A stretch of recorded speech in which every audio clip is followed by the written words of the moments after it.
This is LBC from Global, leading Britain's conversation with Iain Dale.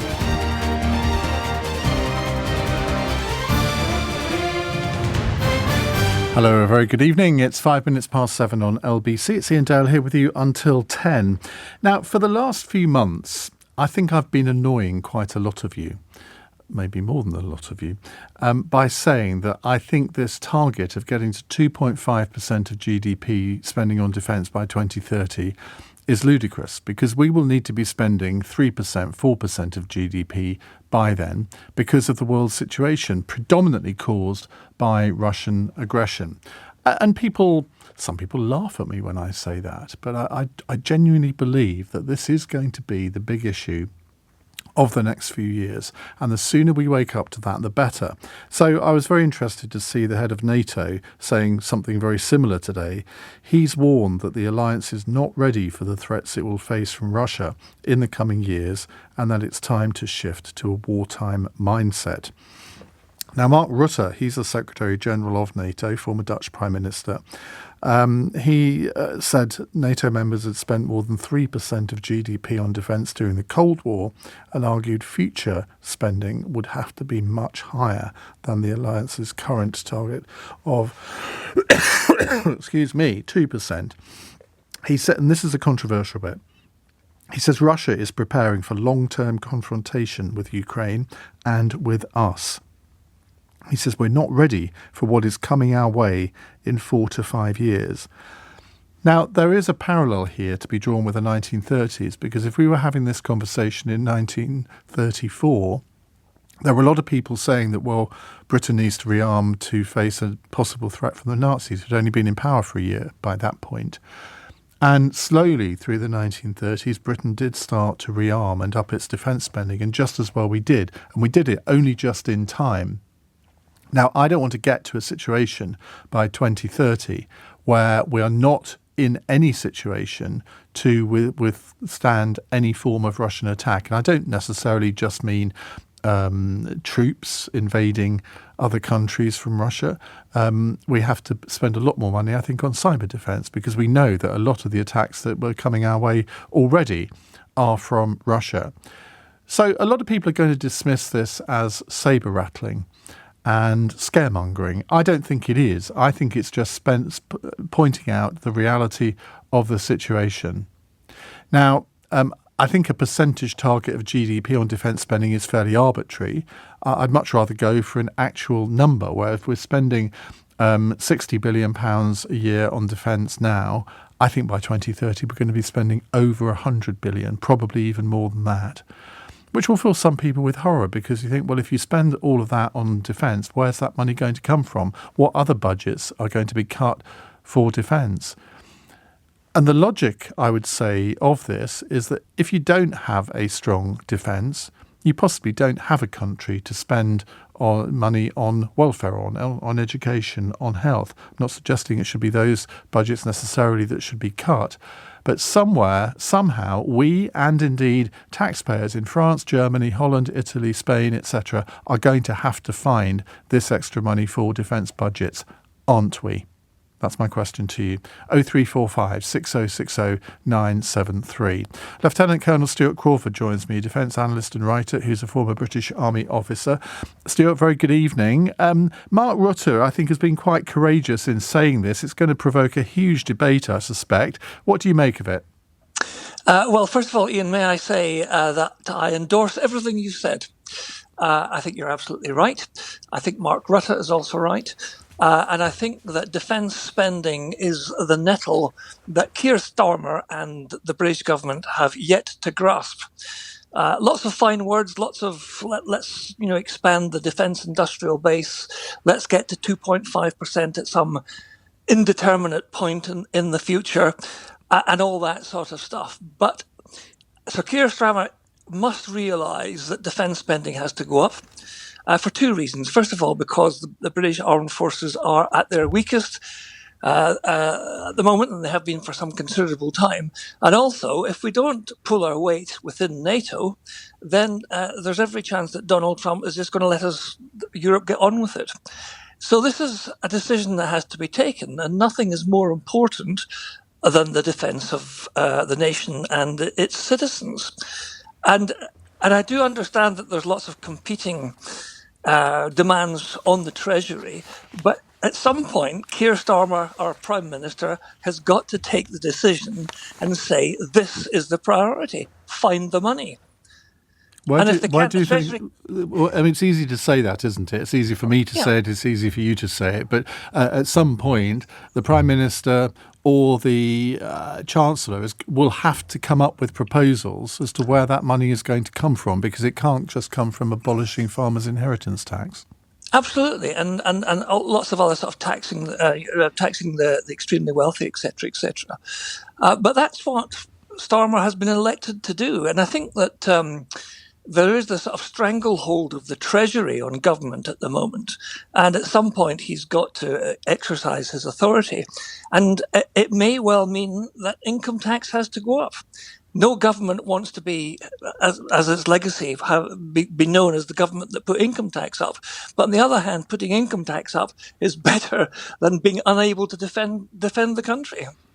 And we should remember that in the 1930s and obviously throughout the Second World War, I mean, income tax was at a level which we would find horrifying today. I haven't got the figures in front of me, but I know that it was very, very high. Yes, indeed. I mean, I think that this idea of first-class public services and low personal income tax is a complete and utter fallacy. And, people are always saying, let's have Scandinavian levels of public services, and that includes defence. But look at the taxation levels that are levied over there. We've been sort of riding the gravy train in many ways for too long, and now we've got to get to grips with it. And frankly, 2.5% of GDP at some point in the future is just really not acceptable. Thank you very much indeed. That's Lieutenant Colonel Stuart Crawford there, Defence Analyst. Tan Desi joins me, Chair of the Commons Defence Select Committee and Labour MP for Slough. Tan, thank you very much for spending time on Thursday evening with us. What's your reaction to Mark Rutte's pronouncements today? Well, the primary duty of any government is the defence of our country, is to ensure that everybody is safe. So national security issues are of paramount importance. And earlier this year, the predecessor Defence Committee, so prior to the election, reported that UK war-fighting readiness was not up to scratch. Money is part of the conversation, but not all of it. So we've seen improvements in procurement processes and know that more are coming. The Defence Committee, actually today, Iain, we were actually on a visit to Defence Equipment and Support in Abbeywood near Bristol. So we've seen some of the changes that are proposed and some of the things that are happening. And the Defence Secretary made some very difficult decisions about transitioning from older platforms a few weeks ago in order to fund new priorities. So we as a Defence Committee are looking forward to seeing what recommendations the Strategic Defence Review makes in spring. And that this discussion is actually taking place is welcome on the back of Mark Rutte's comments at NATO.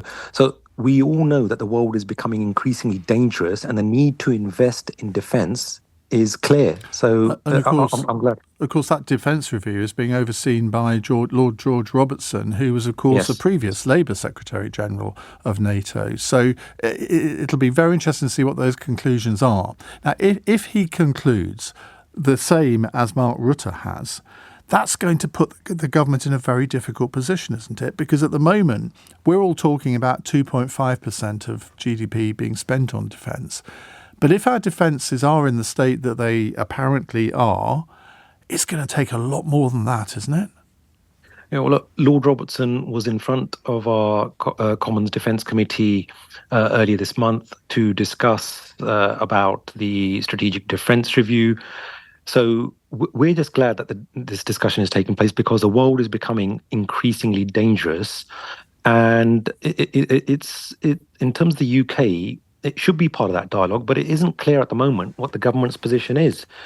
So I've asked on the floor of the House to the Secretary of State for Defence. In fact, when he appeared before the Defence Committee last month, I asked him again, we need a clear timetable so that we can see how the government is going to reach 2.5%. Because, let's remember that it was part of the government's manifesto commitment that it would reach 2.5%, but we haven't got that clarity. So what I said to John Healy was that, look, I know I've got a lot of time and respect for your good self. I know you understand the gravity of the situation based on the briefings, the reports that we've read. No doubt he will have access to even more information than the likes of myself and our Defence Committee members.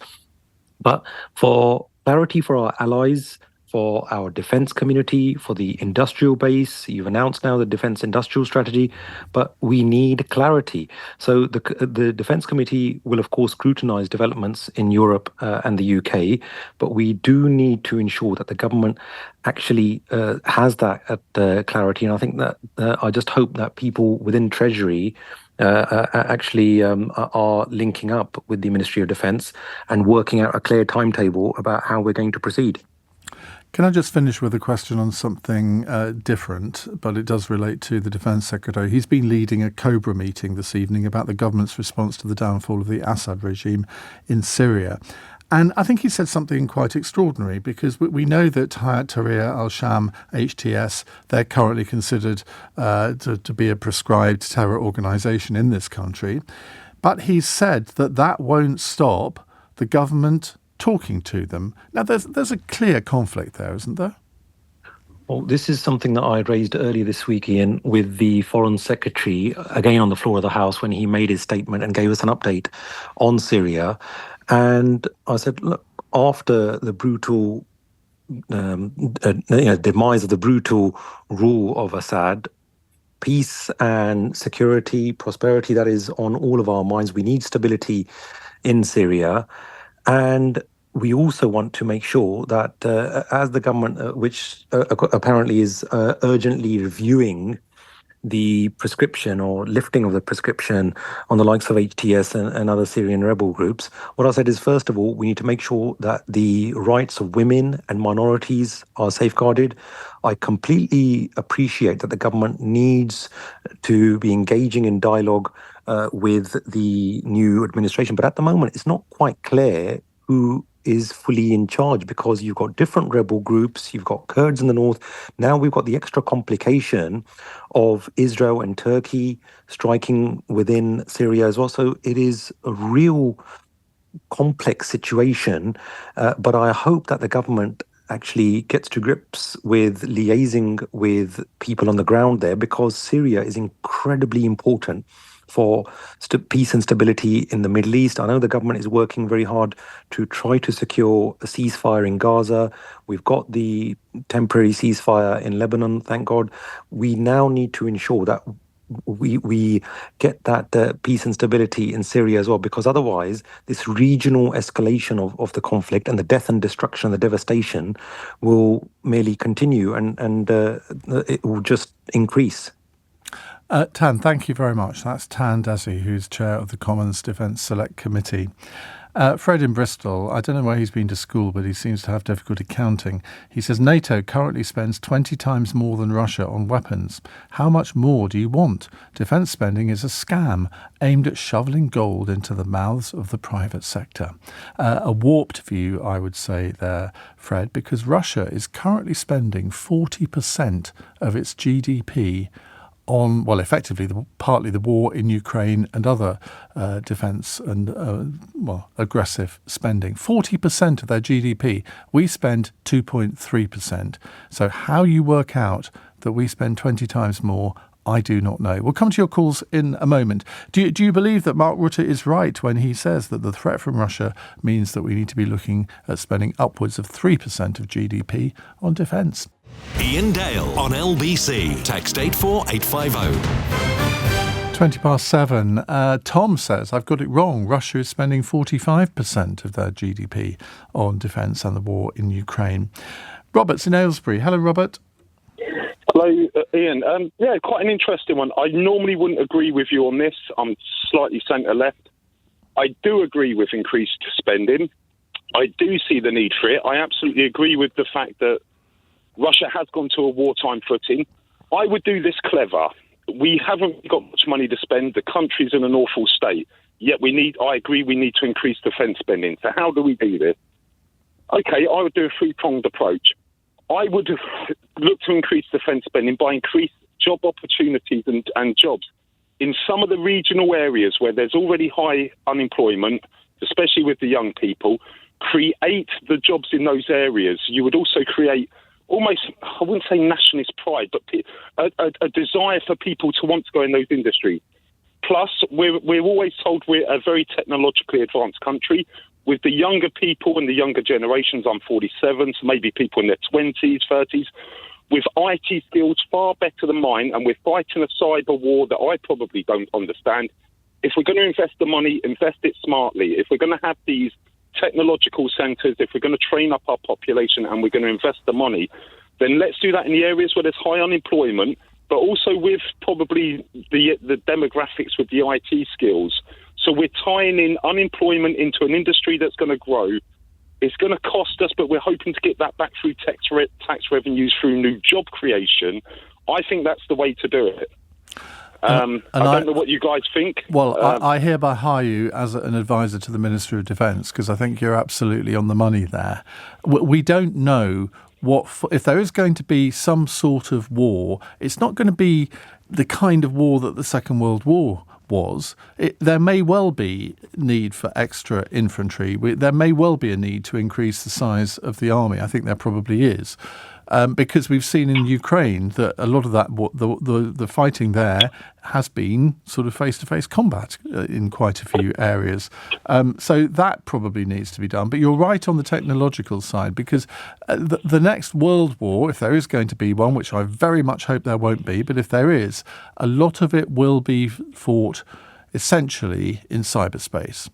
And I think we are in a good place on that. I was interviewing Wolfgang Monschau, the German-born economist who's got a really good book about Germany out at the moment called Kaput, which we'll be playing you that interview next week.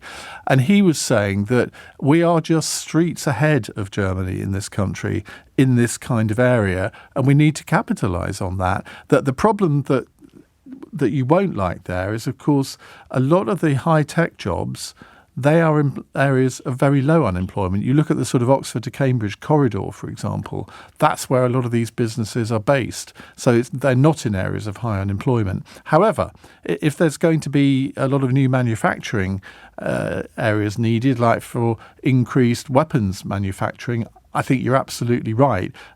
If the government is able to direct those areas, they should go to. I would say the northeast of England is probably the first place to start. Iain, could I just add to that, because I would apply that same philosophy. This is something I've had with energy and power in the country, which is also ironic because I've just finished electric charging. But this is what I'd also say. The country, I've never understood why we've never talked about tidal. We have some of the strongest tidal currents in the world. We're an island nation. We have in the coastal areas high unemployment, especially again with young people. So if you wanted to get rid of deprivation and create job growth in an industry that we told is a must for the future of the country, why are we not, when we talk about all the forms of power, I love solar, I love wind, but tidal, because it's on the coast, where there is massive unemployment and there isn't really a traditional industry to support them. This is a new industry that could support Northern Ireland, Wales, Scotland, the coastlines of England.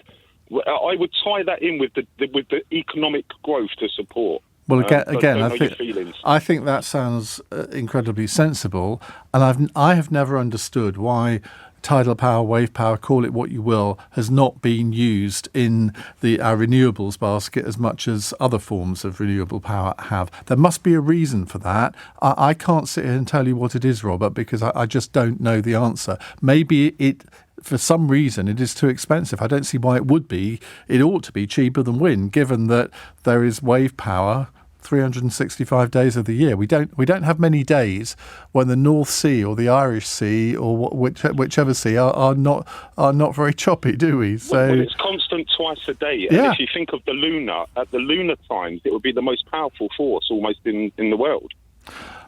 I couldn't agree more, but as I say, I don't have the answer to that one, Robert. Thank you very much indeed. Great call. Richard is in Yeovil. Hello, Richard. Yeah, hello there. Just on the defence spending, just the text that you had a while back.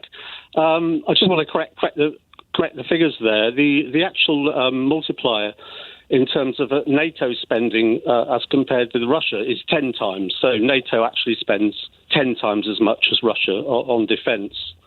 And if we look at Europe, European countries who are NATO members, they actually spend 4 times as much as Russia.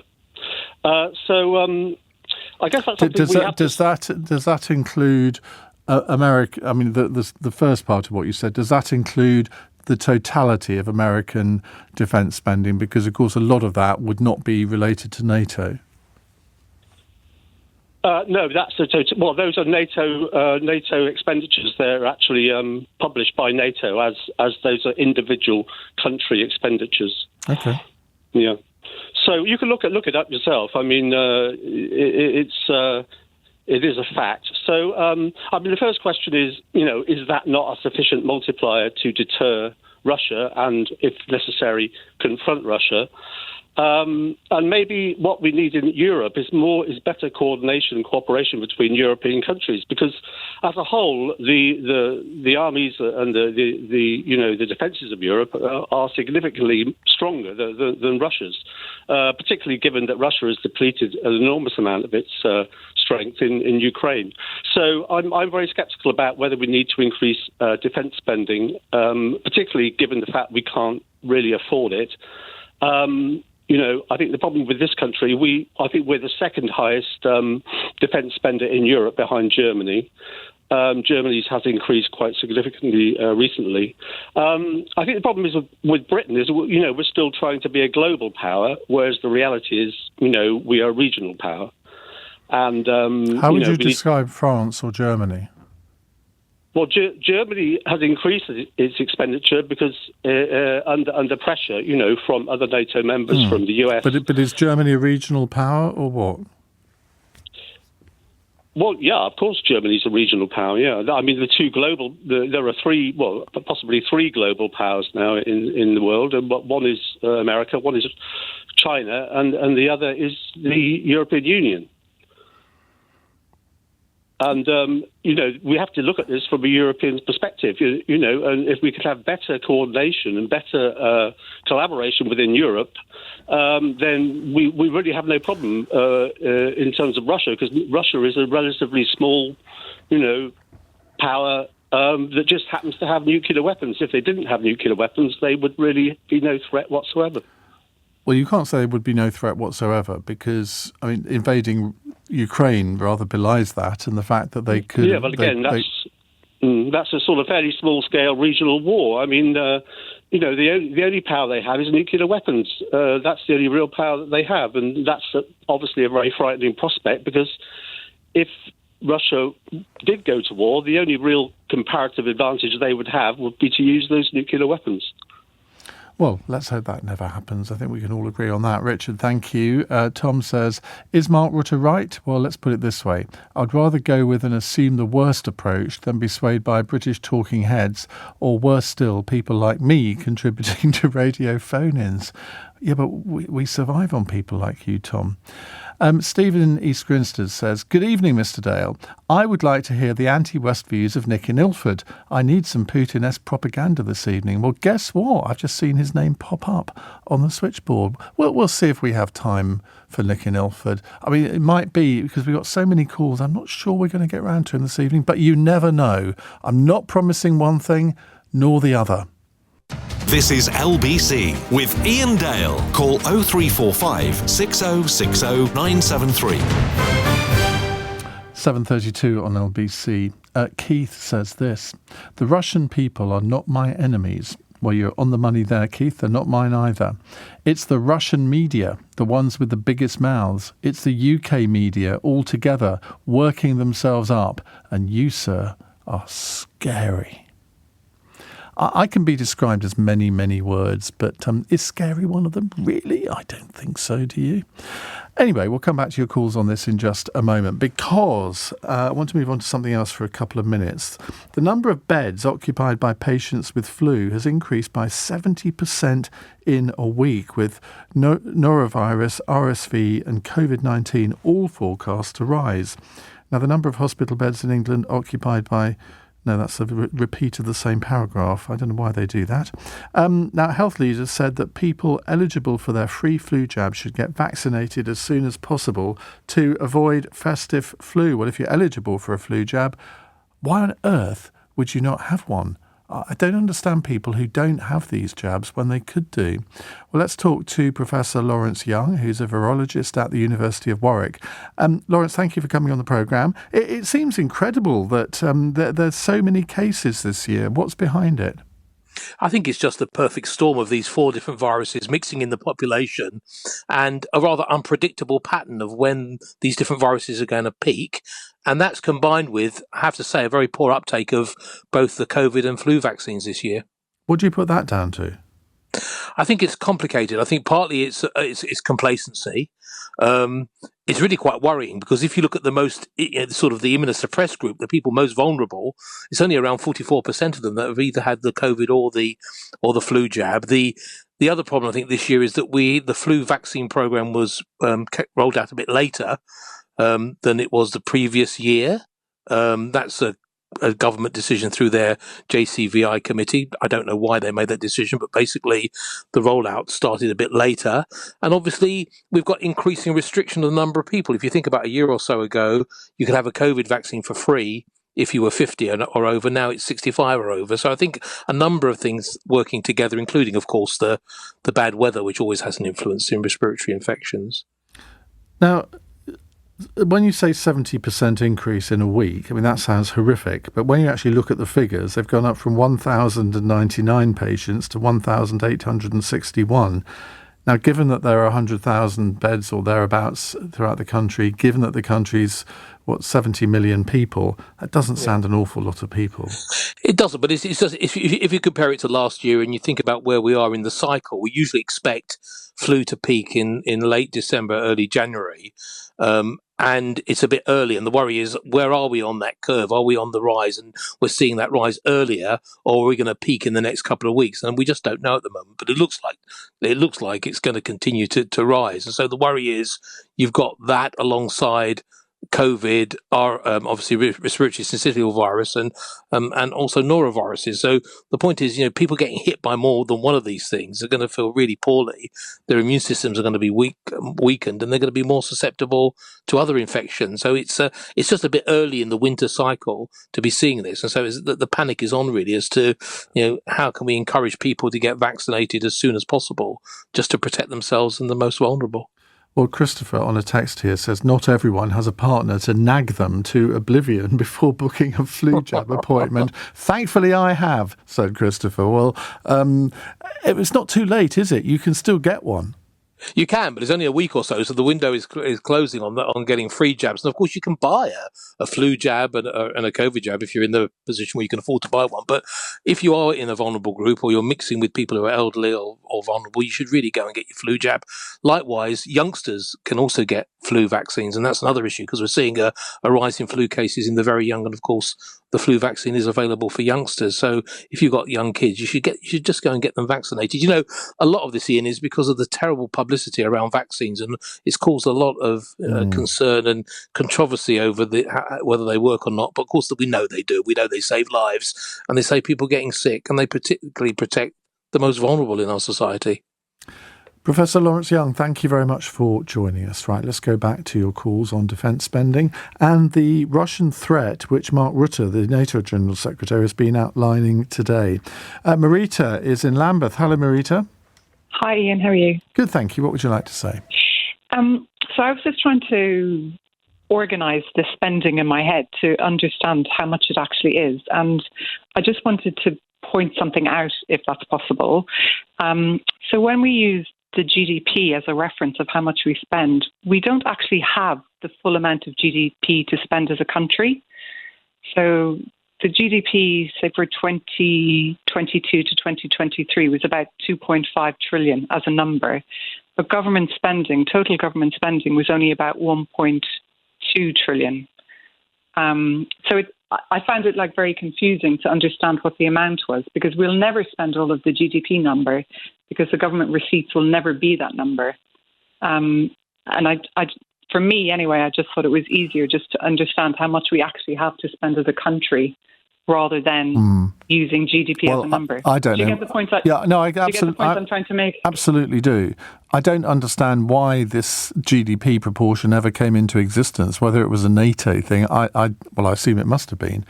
Because in a sense, if your economy contracts, then, but you're still facing the same threat from external forces, you can't really afford to reduce your defence spending. That would be the natural argument. Exactly. So I would rather operate on the fact, we have a defence budget of whatever it is, about 60 billion nowadays, I think it is. Yeah, roughly. Which is a fraction of what we spend on the health service, for example, or welfare benefits.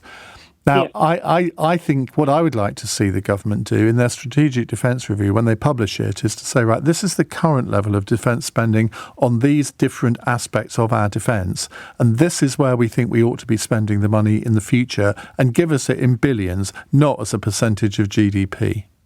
I completely agree with you. I just think that there always seems to be a lot of smoke and mirrors about budgets and numbers and when they're quoted and what they use as their base reference point. And people just, in a way, unless you take the time to go and investigate it yourself, you're never really sure what the actual number is. And people are thrown off, or they don't have all of the information, and then they're making maybe potential comments about it without actually understanding what the number is. In terms of raising additional money to spend on defence, given the proposed or possible threat, I don't think that that's a bad thing. If, for instance, you were to say we needed to raise another, 20 billion, which is roughly another 1%, all it would mean would be a 0.1% spending across 10 government departments, which doesn't seem unachievable when the government is currently looking for a 5% saving.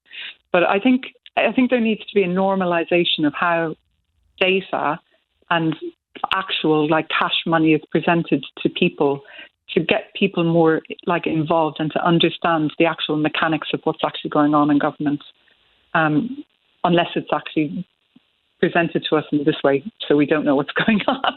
Well, Marita, again, really great call. Thank you very much indeed. And this is what I like about this phone-in, where we're getting really good calls with people who are adding things to the debate, adding some suggestions as well, which sometimes it's so easy to whinge and complain about everything, isn't it? It's more difficult to come up with solutions. Anthony in Berkhamsted says, I just want to correct your caller, Richard. The UK is a global power. We have a blue water navy with military bases overseas, both that enable us to project out power worldwide. Also, the EU is not a military power. Even China does not have a fully trained blue water navy. It takes years of skill and experience to perfect. That is an interesting point on the EU, because, of course, although the EU has a so-called high representative, effectively a foreign secretary, the EU is not a defence power. Now, individual countries within the EU are, obviously, but the EU has no auspices. I mean, that's where it's always difficult to really imagine that the EU could ever become a defensive power, given we already have one in NATO. But that maybe is an argument for another day. Edward is in Bushy. Hello, Edward. Yes, I'm rather confused by this call for increased defence spending. And I wonder, like Richard, whether the threat of Russia has been overstated. I mean, I grew up during the Cold War, and during that time, of course, Russia was part of the Warsaw Pact. So it was, the most powerful nation amongst an alliance of nations that were pointed at Western Europe. But, of course, Russia isn't any longer part of the NATO pact. And one of the big surprises about its invasion of Ukraine is that it didn't succeed. It hasn't succeeded. People were surprised at the poor quality of Russian equipment the poor quality of soldiers. They currently are apparently using soldiers from North Korea. So if the real threat from Russia is going to be cyber in one way or another, wouldn't that be where we need to spend our money? And perhaps, the days of having large armies and navies and air forces and so on to meet a supposed Russian threat has gone, because I can't see how they're going to threaten us with that kind of material. I can understand it's a cyber threat, but I wouldn't have thought you'd need increased defense spending to increase your cyber capabilities. Perhaps I'm wrong. Well, it's an interesting point of view. I think part of the answer is, well, that they have invaded Ukraine. They sort of have issued vague threats against other countries along their borders, sort of the Baltic states, Moldova, I mean, even Poland. I think feels under threat. Is a member of NATO. Well, it is, I mean and of course NATO is bound by Article 5. So it would be suicide for Russia to attack. Well, you say that. NATO country. You say that, and of course the Baltic states are as well. But I mean, if Donald Trump becomes American president, do any of us have 100% trust in Donald Trump to abide by Article 5? I don't.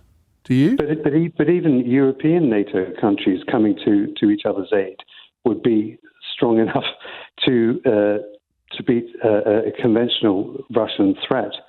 I mean, I really don't understand how security spokespeople can make a case for Russia being a conventional threat to Western Europe. It just doesn't make sense to me.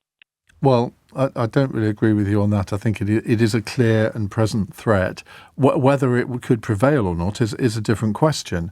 And like you, I've been very surprised at the incompetence of the Russian army in Ukraine. I think, like most people, I expected them to roll over the Ukrainians possibly within a week. And 2.5 years later, here we are with the Ukrainians valiantly holding out. Edward, thank you very much. We'll come to more questions in a moment. The big question on everybody's lips, though, is are we going to have time to speak to Nick in Ilford to hear, shall we say, a different point of view? Iain Dale on LBC. 7:48. Jara says, Iain, does your belief that we need to spend significantly more on defence manifest itself in a willingness to raise taxes significantly for individuals and businesses? I think when you're in a crisis situation, and I think we may well get to that point in the next few years, I would agree that you would have to raise taxes to pay for this. Now, I can't sit here and tell you exactly which taxes, but I think the government would have to be transparent. I think we're all done with stealth taxes. Well, what I would want to do is be completely upfront and say, yeah, we're going to put it on normal income tax, because people can understand that. And although it would be, I think, very difficult for many people to swallow, I think that's probably what you'd have to do. Mike says, I'm a veteran. The military was struggling during my time, and that was the Afghan period. Since then, we've lost more troops and equipment, I think, than any. And I think the other elephant in the room is the youth don't want to join the forces. No point in even having the kit if you don't have anyone to use it. The only nation in Europe who's funding and building their army is Poland. Also, the Russian army is a spent force now. Well, I hope you're right on that one. Anonymous from Gosport says, Dale, I work for a defence contractor and we're restructuring our business to support the UK Armed Forces to transition to a war footing by 2026. There is a saying that you may not be interested in war, but war is very interested in you. And Rick in Chobham says, Iain, do your bit in a Churchillian sort of way by leading by example and leasing the Dale acres for military training, Salisbury Plain Light, if you will. I don't know how many acres you think I've got, Rick, but it wouldn't be a very big plain, let's put it that way. John's in Cambridge. Hello, John. Good evening, sir. Hello, Iain. I'm sorry. Hi. I'm going to make mine quick because I'm very curious in this Nick in Ilford. I'm a bit concerned about these so-called armchair generals coming out with, let's spend GDP on this defence budget. but they're forgetting one thing: the people that have to use this equipment. And it's the same as what the gentleman, the veteran who sent the text. I concur with everything that he's actually said. After doing 32 years in the military myself, I left the military in 2014, and it's in disarray. People are leaving in droves. So two things: what this country has to do, conscription, and the country will be up in arms about that, because you can't keep the people that you already have. So where are these men and women going to come from? And it's to these armchair generals out there: before you volunteer somebody else's sons and daughters to go to war, maybe you should consider wearing a uniform, i.e. British Army uniform, and consider picking up a weapon and fighting alongside of them before you start sending somebody else's sons and daughters to war. Because I'm getting a little bit sick of hearing all of this. When they've never worn the uniform, it really irritates me. And you know, and the same with this as well, Iain. We are treated with such contempt when we come back from war. It's the question that I've got to ask is, why would you want to fight? Why would you want to fight for this country when we're classed as criminals when we come back? We're being chased because of the Northern Ireland days. We were being chased when we came back from Iraq. And one lawyer, apparently, has just escaped a jail sentence. But yet they're quick enough and sticking us in jail.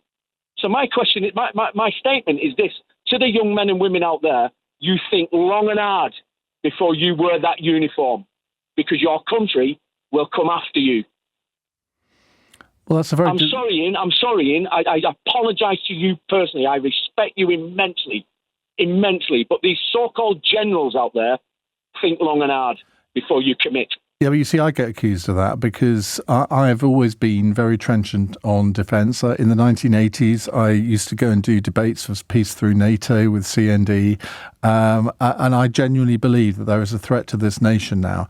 And when I say that, yes, it is entirely right for the West to provide weapons to Ukraine to be able to repel the Russian invasion, people say to me, oh, that's all very well for you. Why don't you go and put some boots on and go and fight in Ukraine? Well, I say, I'm 62 years old. I don't think they would actually find a use for me. Thank you very much. Can I make a final comment on this? NATO. Sure.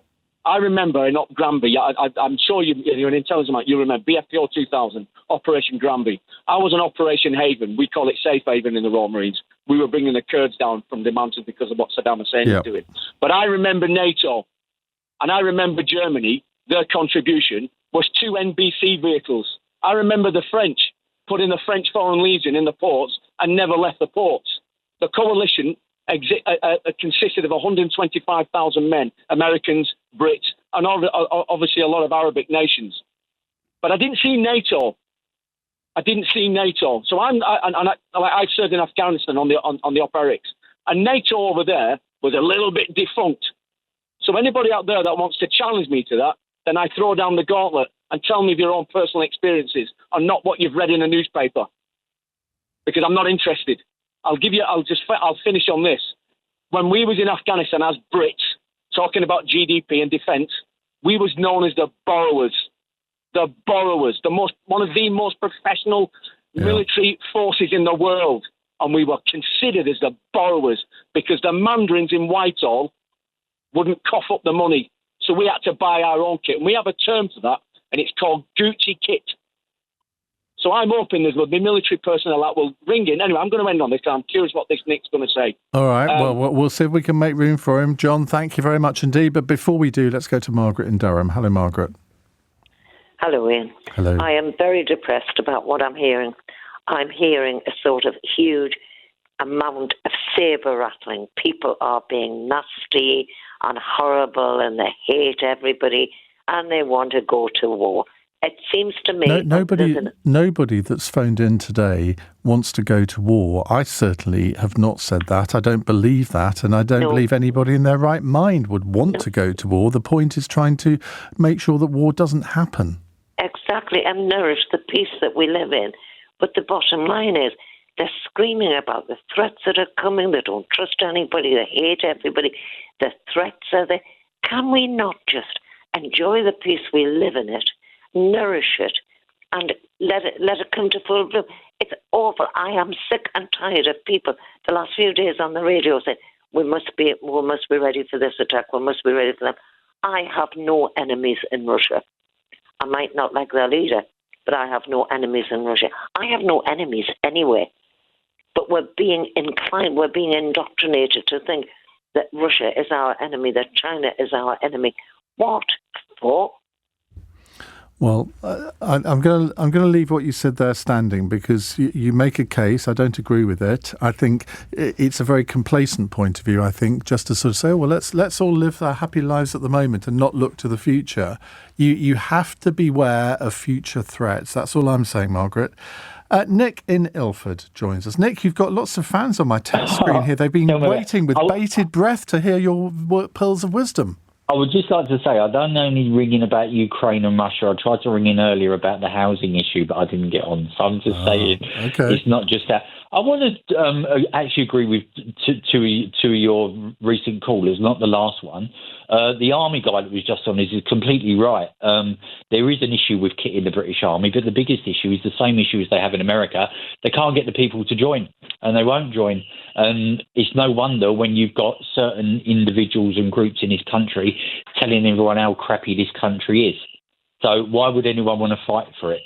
So that needs to be dealt with. We won't have the manpower to use the kit.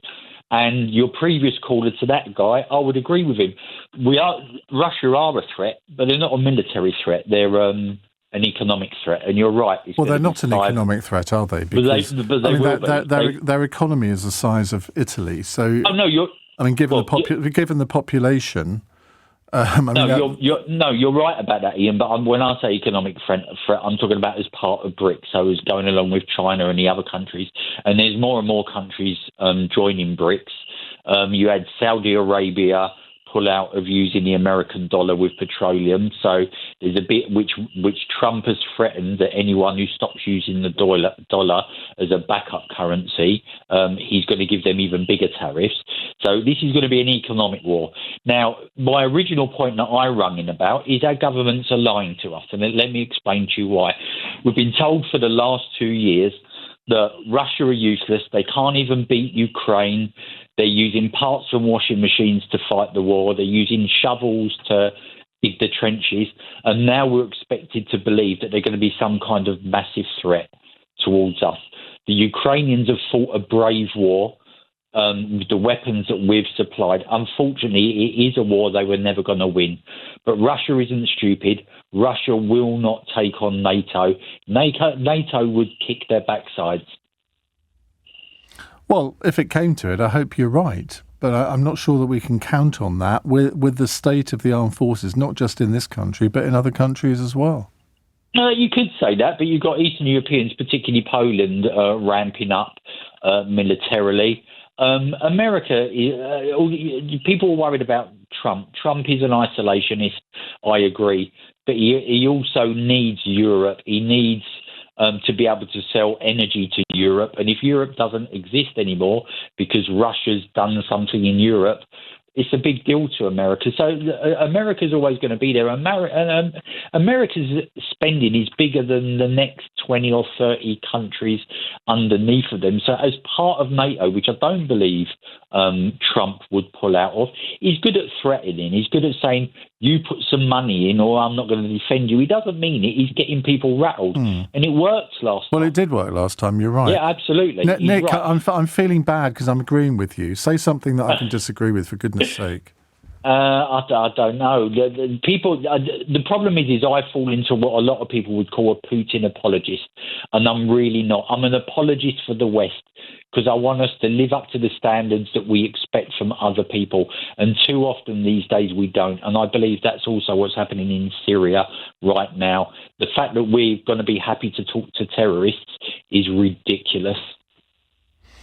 On that bombshell, Nick, I'm going to wish you a good evening. Thank you very much indeed for your call, and thanks to everyone else who's phoned in this hour. Look, this is a subject, inevitably, that we're going to come back to time and time and time again. Very interesting, though, because I was expecting, shall we say, a sort of slightly different response to the questions that I was putting this evening, but I thought some brilliant points made by many of you. This is LBC from Global, leading Britain's conversation with Iain Dale.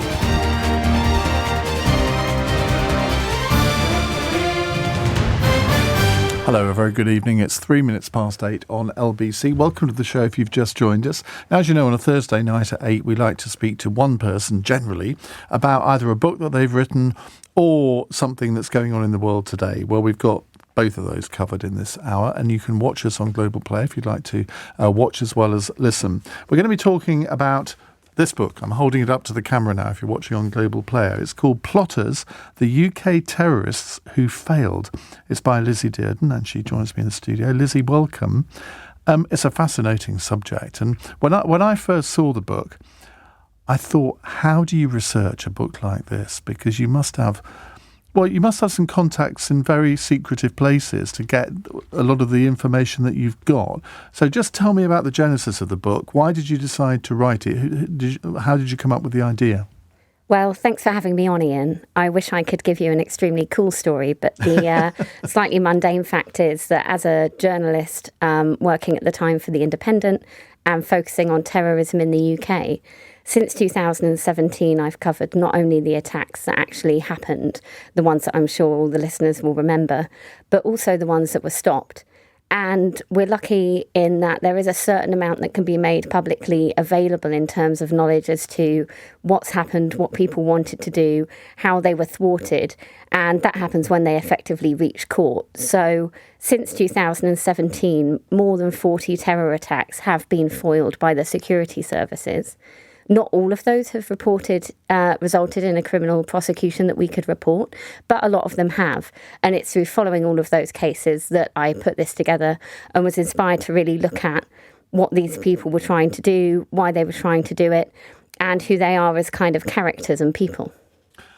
So presumably you need to have the cooperation of the anti-terror crime fighters, as well as presumably people in government, and they must trust you with a lot of the information that they're giving you. How does that all work? Yeah, I'm fortunate that there's a lot of people in counter-terror policing in particular who have been really helpful and been opening up as much as they can in terms of explaining what they do and how they do it. But really, a lot of it comes down to the kind of judicial system and the way that people have been able to be put before the courts and before juries for, the public to essentially decide whether these people were trying to do what the police claimed they were. And it takes a whole spectrum of different parts of the government and security apparatus to stop these plots. And over time, the way they've been having to do that has changed, just as the kind of terrorists we've been seeing come through have been changing. I was going to come on to that, because I think this is one of the fascinating things, in that I think a lot of people since 9/11 really have thought, well, terror incident, they automatically associate it with Islamist terrorism. And it's so much more complicated than that nowadays, isn't it? Yeah, and it's becoming even more so. So basically, the Westminster attack in March 2017 is considered the sort of start of the current era of terrorism in the UK. And that was an ISIS-inspired attack. It was the first of several. But what we saw very quickly in 2017 is a kind of far-right backlash where I think it was by the summer of that year, there was an attack targeting Muslims. And we very quickly started to see not a 50-50 balance, but certainly a mix between ISIS-inspired terrorists and people on the far right who were either neo-Nazi, anti-Muslim, or racist in some way, targeting normally Muslims or migrants or politicians, sadly like Joe Cox, who they felt were damaging the country and the kind of future of the white race. And even more recently, we've seen it get more complicated still, because rather than the kind of what became the traditional groups of jihadists and far-right people, we now have a very broad mix of people who are falling into the UK's definition of terrorism because they're seeking to act for some kind of ideological cause. But that cause can be absolutely anything from a hatred of the government to sort of conspiracy theories about how the world works. And it's starting to get really, really diverse and confusing. In the future, so over the next decade, what do you think we should fear most in terms of terror attacks? Because the Islamist threat is obviously still there, but this new threat from the far right seems to be increasingly prevalent. Yeah, and a decade is a long time in terrorism. I mean, a decade ago, ISIS had relatively recently formed. We had not yet seen the very significant ISIS attacks across Europe that came to define sort of most people's recent memory of terrorism. So in the immediate term, what we're seeing is what used to be called lone wolves. They now tend to be called self-initiated terrorists who are kind of acting among... Not quite as snappy, is it? No, it's not as cool, but it's what the powers that be prefer. But yeah, we can call them lone wolves, and they're kind of... They may be part of broad networks online. They may be reading things and speaking to people, but at the point of their planning and the way they act, they are completely alone.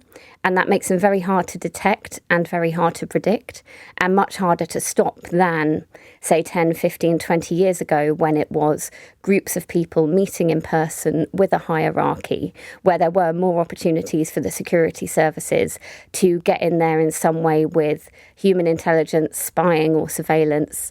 Now the amount of time it takes to become radicalised, decide to commit an attack and to commit it is very, very short. And the security services expect that to be the main threat to the UK for the foreseeable future. And is that different from 10 years ago?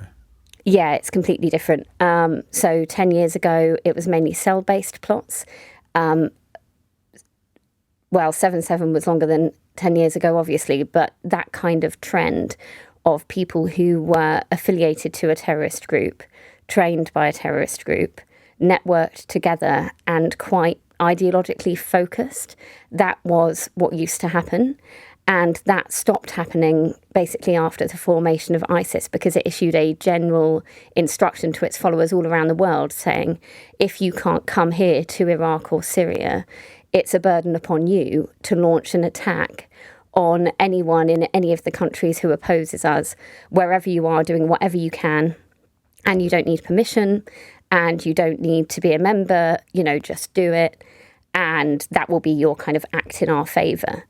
And of course, what happened was that didn't end up just inspiring ISIS supporters. That ended up becoming a kind of much wider model of terrorism that we're now seeing people carrying out across different ideologies. In terms of the resources that the authorities have to try and thwart terror incidents, I mean, I'm sure whether it's the National Crime Agency, whether it's MI5, MI6, whoever, they will always want more resources. But if we think back over the last 20 years, in terms of the money spent by all of the different crime-fighting organisations on anti-terror activities, has spending mushroomed? I think there was a big increase around the time of ISIS's formation and then the attacks that began in the middle of the last decade. I think it's been pretty stable since within counter-terrorism itself, but that's controversial because, of course, we have counter-terrorism policing, but even they don't do just counter-terrorism. They handle what they call hostile state threats, which is taking up an increasing amount of their work. So the things we've seen with Iranian proxies plotting attacks on journalists in the UK, or things like the Salisbury poisoning, that all falls under their umbrella. So the resources are big, but within that, the work they do on what we would call terrorism specifically is being pinched. And of course, I'm sure you've had many a conversation on your shows about the wider cuts to policing and the justice system. And when you look at terrorism and counter-terrorism, it doesn't just come down to specific branches of MI5 or specific units in counter-terrorism police. So it would probably be a fairly extensive debate as to, how much funding is in it and where it's actually gone. I've been presenting on LBC since 2010 and I've covered quite a few, excuse me, I've covered quite a few terror attacks as they've happened. And you have to be very careful not to jump to conclusions about what is happening. But I'm trying to remember the last major terror incident in this country. Would it have been the Manchester bombing? I mean, because that's quite a long time ago now, wasn't it? The last declared terror attack in this country was actually as recently as April. And it was a stabbing at a hotel that had been used to house asylum seekers in Worcester. It was a far-right extremist, a neo-Nazi, a real neo-Nazi. I mean, he had several copies of Hitler's Mein Kampf, who had read about the hotel online and armed himself and went there with a manifesto prepared with the aim of killing someone to get attention, basically. He didn't manage to kill someone, his victim fought him off. And for that reason, it didn't really, frankly, have the impact on the news that something as deadly and awful as the Manchester attack did. And before that, there was an attack in Hartlepool very shortly after the start of the Israel-Gaza war last October. And more recently, before that, we had the murder of David Amos, for example. So all of these incidents have been declared terror attacks, and 18 1/8 attacks have been declared terrorism since 2017. But touch wood, touch everything, we haven't yet seen anything of the scale of Manchester repeated. Because I think a lot of people listening to what you've just said will say, well, do some of those really count as terror attacks? Because what we think of a terror attack is when dozens or hundreds of people are murdered through a big bomb and sort of someone stabbing somebody. Well, there may be a political motive to that, but is that what the definition entails? There has to be some sort of political motive. Yeah, that's precisely it. So regardless of how many people are injured or killed. Exactly that. So pretty much every country in the world has its own definition of terrorism, and ours doesn't require anyone to actually be killed or even seriously injured. It actually doesn't require a human to be harmed at all. If everyone will excuse me, the definition is, and I'm sure some people will be checking if I don't get this quite right, under a law drawn up in 2000, so very much in that kind of Al-Qaeda era, terrorism in the UK means the use or threat of violence or serious damage to infrastructure for the purpose of advancing a political, religious, racial or ideological cause. And it sounds quite simple, but it's unusual compared to a lot of countries because, like you say, it doesn't require people to be killed. And also the really big clause that for the purpose of advancing a political ideological cause, that can cover anything. It can cover basically any act done to advance any cause. So the question for authorities increasingly hasn't been so much, did it really harm people? But where it's been getting really difficult with the rise that we've seen in mental illnesses and people acting for the sake of their own grievance rather than a set ideology, is police are now finding it really hard to decide if violence is done to advance a cause or for some other reason. So that's where it's actually getting quite confusing. Well, lots more to talk about. We're talking about Lizzie's book. It's called Plotters. And I want to talk in a moment about how the counter-terrorist authorities thwart some of the terror attacks that otherwise might cause huge amounts of damage, huge amounts of loss of life. And we'll also be taking your calls if you have a question for Lizzie about the book or about any aspect of counter-terrorism and terrorist plotting. We'd love to hear from you. 0345 6060 973. Iain Dale. Text 84850. This is LBC. Lizzie Dearden is here, security journalist, who's the author of the book Plotters, The Terrorists Who Failed. This is the updated second edition of which is published today. Writing a book like this is great because you can update it constantly, I suppose, because there are always plots that are going on that either succeed or fail and that you'll be able to write about. I want to read you this text here from Amster, who says, please ask Lizzie about the Syrian rebels. I saw 2 videos today, one of them dragging an Assad supporter or soldier while tied to a car. Graphic. The other one was of rebels shooting Assad-injured soldiers in hospital beds at point-blank range. So to me, they seem like barbaric terrorists. We haven't seen those videos, so I can't corroborate them at all. But if that is true, that's quite worrying. And of course, a lot of people are speculating on what the events in Syria over the last week mean for possible terror attacks in the Middle East, possibly here, I suppose. Yeah, and I think in the sense of the security services, they've been having meetings. It's very much a wait-to-see situation. But broadly, it's bad potentially for British security on a number of levels. The first level, I think the videos that the listeners describing do sound like war crimes, potentially not specifically terrorism in the way that we would see it. But of course, that kind of thing's a concern for anyone. HTS, Hayat Tahrir al-Sham, which is the Islamist rebel alliance that led the recent lightning advance on Assad's forces, they were once part of al-Qaeda. They officially split in 2016, rebranded themselves once, and then in 2017 they formed this new coalition as it currently stands. They are not ISIS, and they have, to my knowledge, never looked outwardly in the way that ISIS did.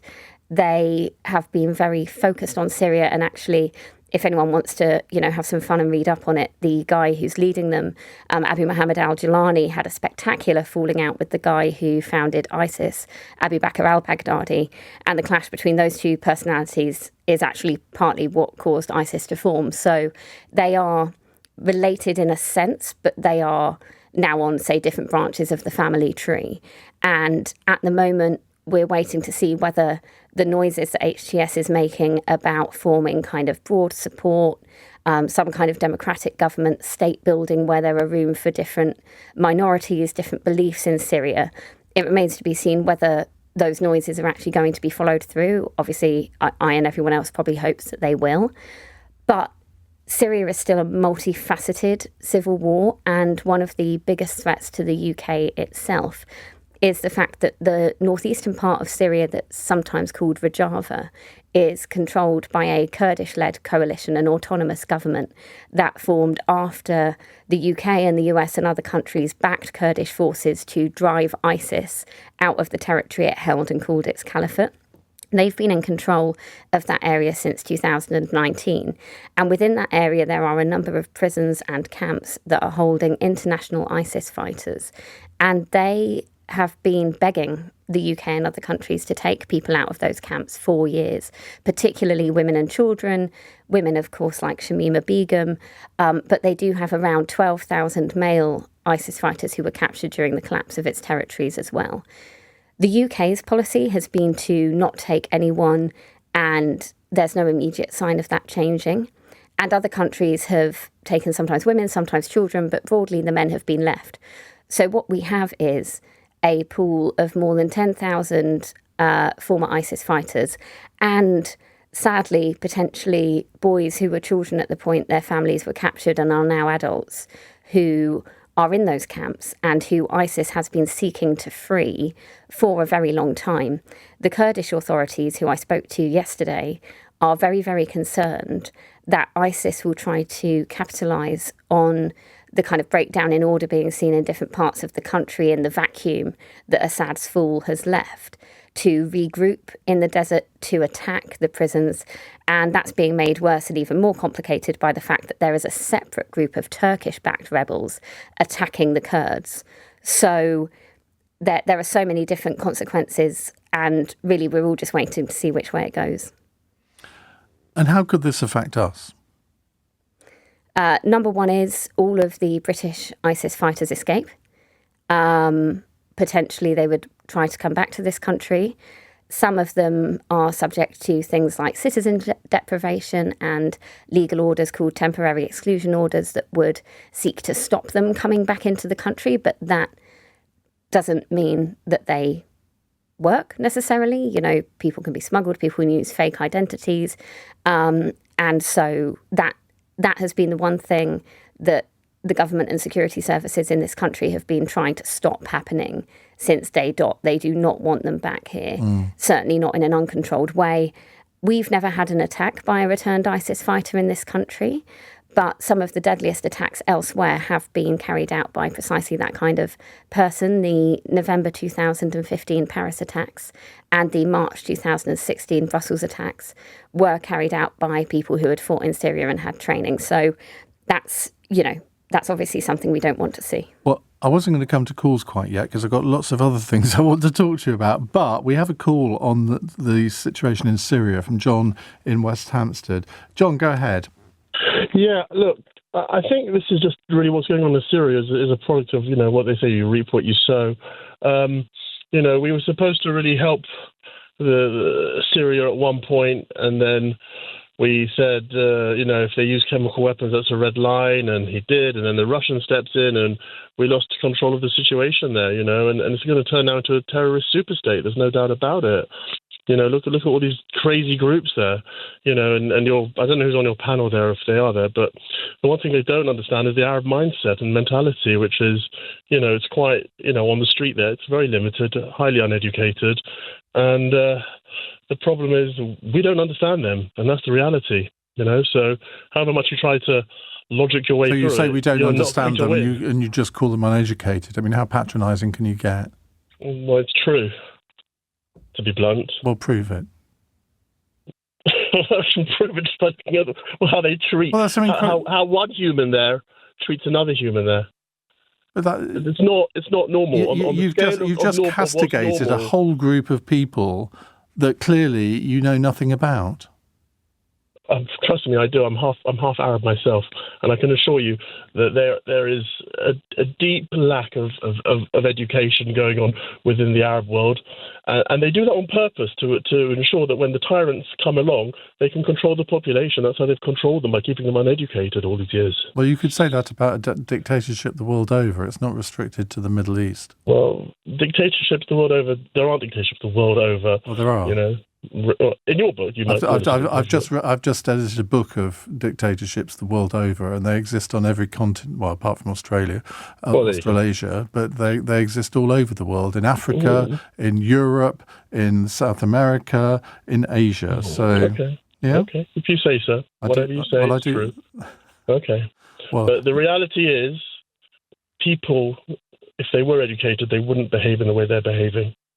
Okay. There were many educated people among the Nazis. Well, hang on. Look, just because you're educated does not mean to... Okay, enough.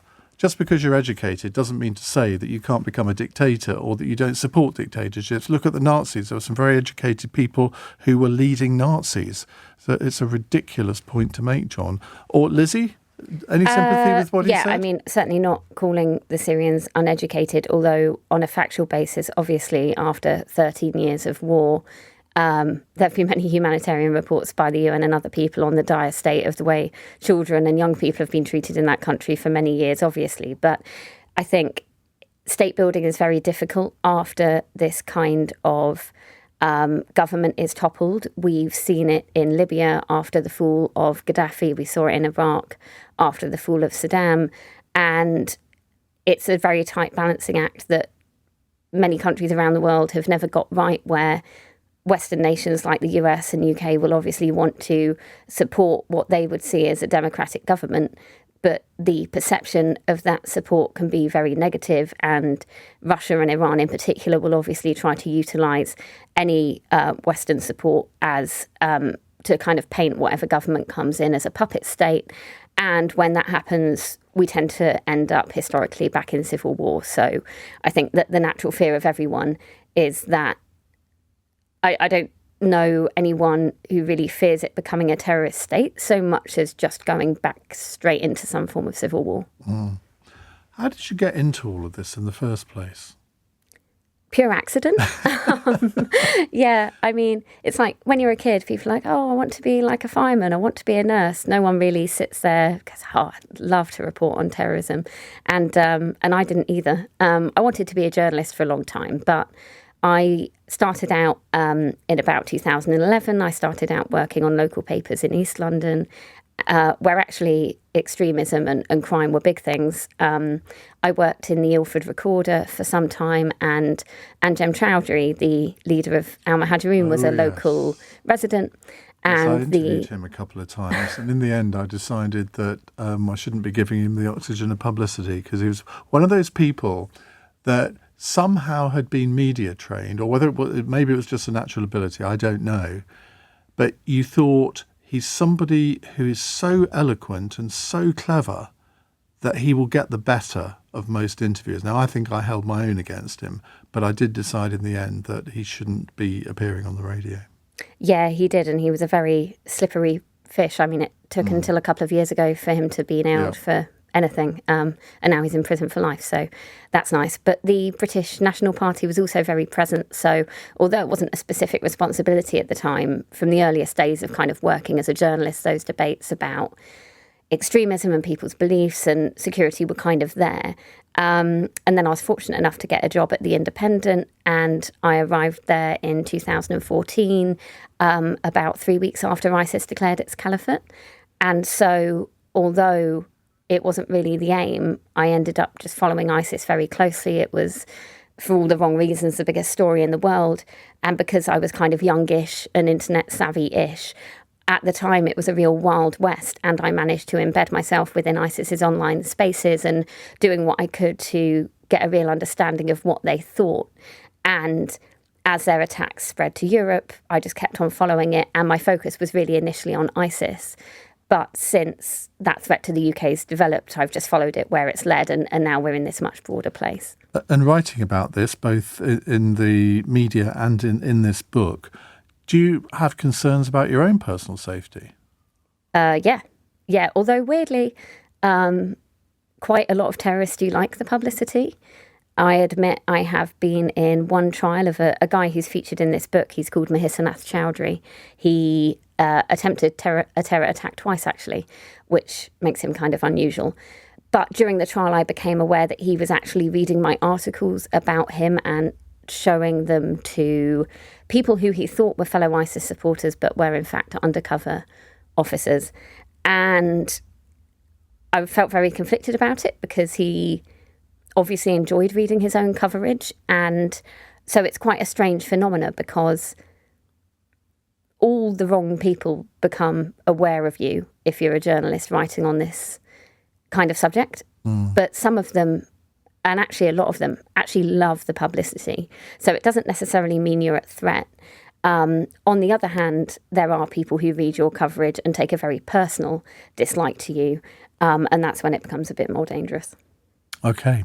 Well, Lizzie's going to be here with us until 9. She's very happy to take questions, hear your comments, 0345 6060 973. We'll also talk about one or two of the plots that have been foiled in recent years, because I think the police have actually been quite open about this in the last few years, which is something, quite a new development in some ways, because before that, we would just not have heard about any of it. Iain Dale. Call 0345 6060 973. Text 84850. Alexa, send a comment to LBC.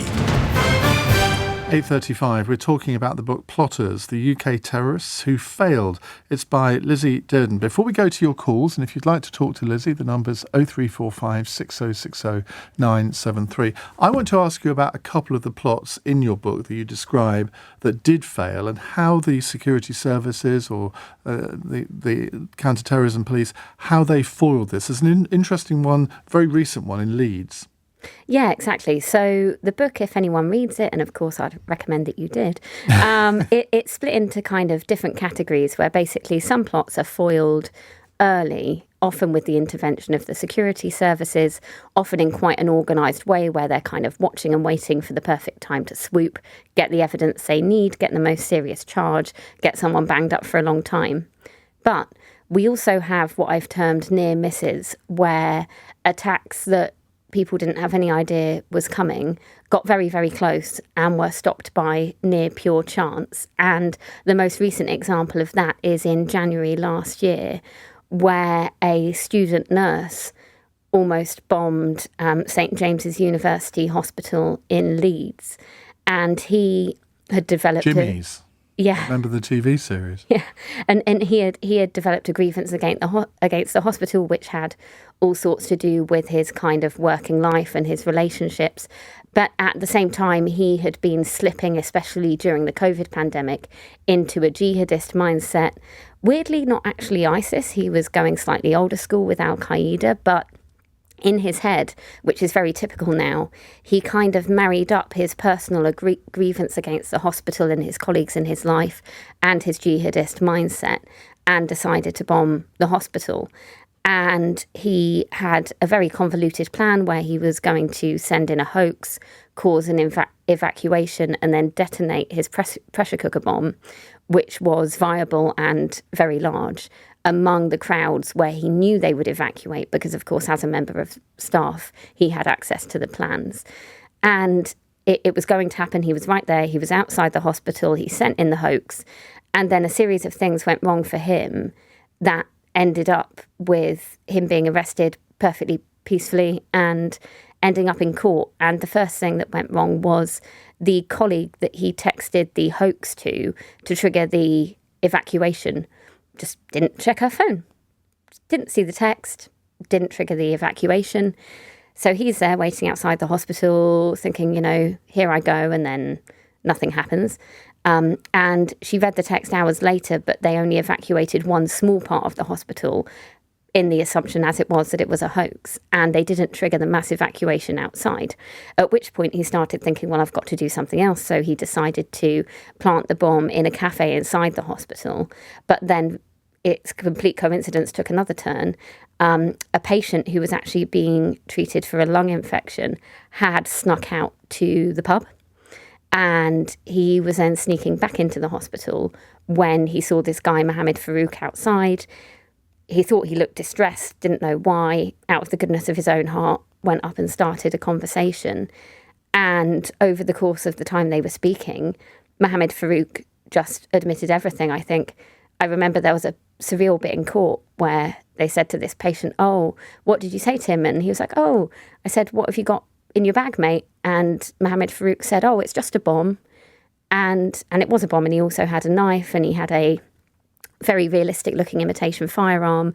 And to cut an insane story short, this amazing patient, just a completely normal guy, ended up talking him down, convincing him to call the police himself, and he handed himself over. But if that nurse who he sent the initial hoax to had picked up the message, that patient wouldn't have been there. It doesn't even bear thinking about. Are you just wonder in a lot of these things how much luck and coincidence plays a part? That's actually quite worrying, isn't it? Because, we like to think that the police foil these attacks, but they can't foil every single one. And I suppose they have to rely on the general public. That guy who snuck out to the pub, what a hero. Yeah, his name's Nathan Newby, by the way, and he was commended by the judge, and I think, wow, what a guy. But of course it's not all like that. There are several plots in the book that involved serious, multi-leveled operations by the security services, and one of the most significant ones actually became known as the Three Musketeers plot, because that's what the would-be terrorists actually called themselves. They had a little chat group where, if anyone's seen the Disney film The Three Musketeers, they had the little cartoon of that as their kind of avatar. But yeah, they were very serious. They were planning ISIS-inspired terror attacks. And the way that was foiled was incredibly complex, where in order to surveil these people and bug their cars, MI5 set up a fake courier firm. And I don't know if someone lost a bet or something, but they called it Hero Couriers. And then they hired two of these guys with the plan of getting them to use the supposed courier vehicles. And then when they parked their cars, getting the microphones in place, working out what they were planning, Bob's your uncle. What they didn't know is that they were actually much closer to attacking than they thought. So what happened is when MI5 went in to bug one of the cars, they actually found a pipe bomb and a machete with a kind of jihadist slogan carved into it in the boot, at which point they called the police in, and it was all over quite quickly. But we do still get that picture of bugging, spying, undercover people, and that has been proved to have amazing success. But sometimes it does come down to pure luck. Should we hear from Adam in Luton? Hello, Adam. Hello, Ian. How are you? Good, thank you. What would you like to say? I got a little, probably about a little bit wound up by what John said. I'm half Arab myself. Join the club. I lived in Libya in the 1980s during the Gaddafi regime. It was quite an interesting time. I just have to say, look, when you've been living under dictatorship for like 40 years, 50 years, and you could say that the revolution started in 2011, but it didn't go as successfully. Well, wouldn't necessarily say that Libya was a success itself, but Gaddafi was ousted, I would say, in the most horrible way, and I completely condemn what happened to him. But he was ousted in the space of a year. The Syrian regime, was kind of like a half out kind of, sort of like they tried to sort of revolt against him, and unfortunately, with the backing of external forces, that kept that country in chaos. Until obviously more recently, when the external factors that had an influence in Syria completely lost any kind of clout or power. And what happened in Libya was that we had the revolution, we got rid of Gaddafi after 43 years, and straight away external countries, I won't name them, but external countries had a hand in ensuring destabilization and the country split into two with two governments. And that's my concern. Forgive me, I forgot the lady's name. Lizzie. Hey, Lizzie. Sorry, Lizzie. Sorry. I just wanted to ask you, Lizzie, I mean, where next for Syria? I know this may not be necessarily your sort of like an area of strength necessarily, but where next for Syria? Because my concern is what happened to Libya in the first 2 years after the revolution. In fact, it may only have just had some kind of stability in the last couple of years. But my concern for Syria, with so many external factors, Turkey, Iran, to a certain extent, obviously Israel, because obviously they wanted to make sure they have the secure borders, Saudi Arabia, all of these countries will have a say, Jordan as well. Do you really think that Syria could end up being a stable country, or could it just simply go back into a failed state, similar to what happened to Somalia, similar to what happened to Libya for a few years? Yeah, there are people who are a lot more qualified to speak on this than me, but I think everyone would like to see unified democratic Syria, but how that happens is almost impossible to see at this motion, because like you identify, there are big international players here with completely opposed goals. Of course, Russia and Iran have been supporting the Assad regime. At the moment, they're kind of taking stock and deciding what to do. We don't know if they will try to back him to seek to regain control or if they'll just go away quietly. I mean, the going away quietly option seems unlikely, although both Russia and Iran are being pulled in other directions by the other conflicts we're seeing at the moment. On the other hand, there is a long-standing conflict between Kurdish groups that Turkey sees as a threat and Turkish-backed groups, which is playing out in Syria just as it's playing out in other places. It seems unlikely that Turkey will want to let the Kurds remain in control of the territory that they currently are. So I think it will take a lot, and I don't know exactly what it will take to stop everything spinning off into crisis again.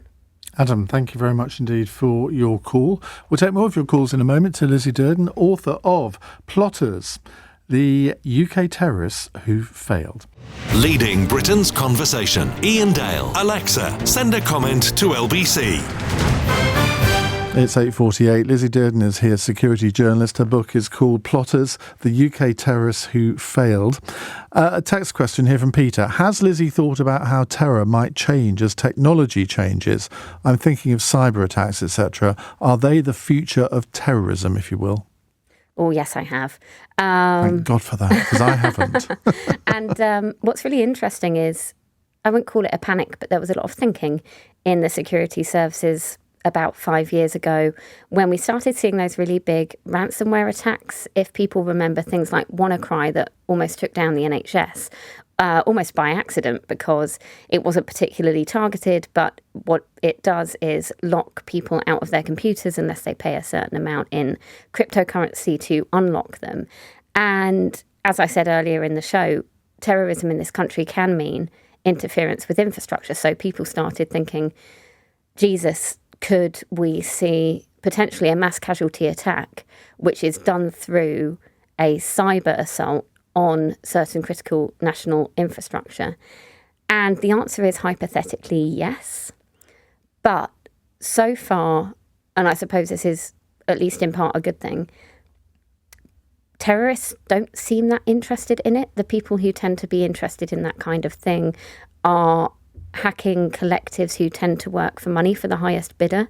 At the moment, we're mainly seeing them either funding themselves or working for hostile states like Russia, Iran and North Korea. So it has huge, I guess, what I'd call terrorist potential. But at the moment, kind of traditional terrorists are, sorry to say, trying to kill people in much more conventional ways and much easier ways, which they look like they'll continue doing. Here's an interesting one from Stephen, who says, Iain, how does a softly spoken young woman have a fascination with evil people who want to kill? Which I'm going to be naughty and interpret that in a slightly negative way in saying, well, would you have said 30 years ago, would you ask that question about Kate Adie being sort of the first, well, she wasn't the first woman war correspondent, but for a modern generation she probably was, or Alex Crawford on Sky. I mean, this is seen as a traditional male area, I suppose. Do you think that, and have you found any sort of pushback to sort of a woman invading traditional male territory? I mean, there are other great female reporters in this space, and it's not a bad question, because sometimes I do wake up in the morning and be like, wow, how the hell did I end up here? You know, sometimes I wonder myself. You could have been the agony aunt on This Morning. I mean, for goodness sake. Yeah, I would have been rubbish at that, though. I don't know. I guess the way I would explain it is I'm really interested in people, and one of the things that drove me into journalism is I just love talking to people and seeing what they're up to, and terrorists aren't normal people, it's fair to say, but I'm still interested in them. And part of the reason I wrote this book is because when you see attacks happen and people do such horrific things, I was just wondering why. Like, how the hell did you get there? What happened? Well, here's a text on that. Jim says, take us into the mind of a terrorist. You mentioned one of them getting a kick out of your coverage. Do they all tend to be narcissistic? Yes. Yeah. Yes. Strong yes. So one of the reasons I wrote the book was because I was covering attacks and plots as they came through individually. But I started to get this kind of deja vu, kind of Truman Show feeling where I just felt like it was the same guy. And they're not the same person, but they share so many characteristics that seems to be such a strong pattern, regardless of what they actually believe in. Basically, the mindset of a terrorist, any terrorist, is just a really simple thing, which is that violence is either justified or necessary to either defend something that they believe is under attack or to advance something that they want to happen. And that sounds like a real gross oversimplification, but that is literally all it is. And when you look at any terrorist ideology, any kind of specific radicalization, that's the idea they're trying to sell people. So for years, ISIS has been telling people that Muslims around the world are under attack and that it is their obligation as a Muslim to fight back. And the far right, now in particular, are telling people that white people are under attack and that it is an obligation on white people to fight back. So really, it's as simple as that. Stephen wishes to assure you that his question about you being a woman in this wasn't meant in a negative way. So don't worry, Stephen, but that's lovely of you to say. Thank you. June says, will the rise of disinformation online lead to more radicalisation? Is Musk's revamped Twitter more dangerous than we think? Yes and yes.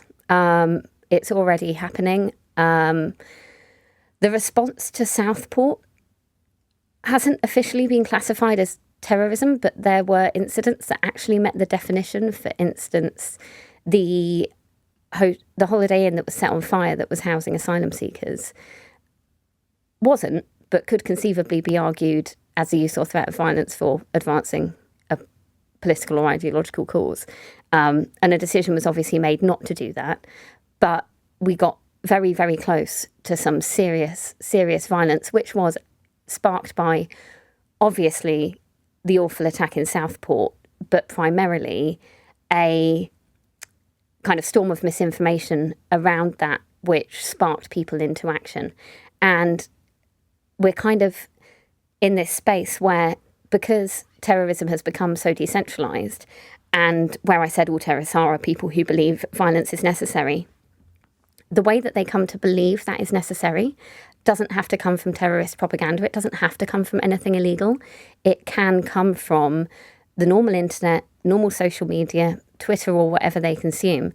Today, a man was sentenced for attempting a terror attack on a firm of solicitors in London. And he was a neo-Nazi. He'd been a neo-Nazi for a long time. We don't know exactly how he came to that ideology.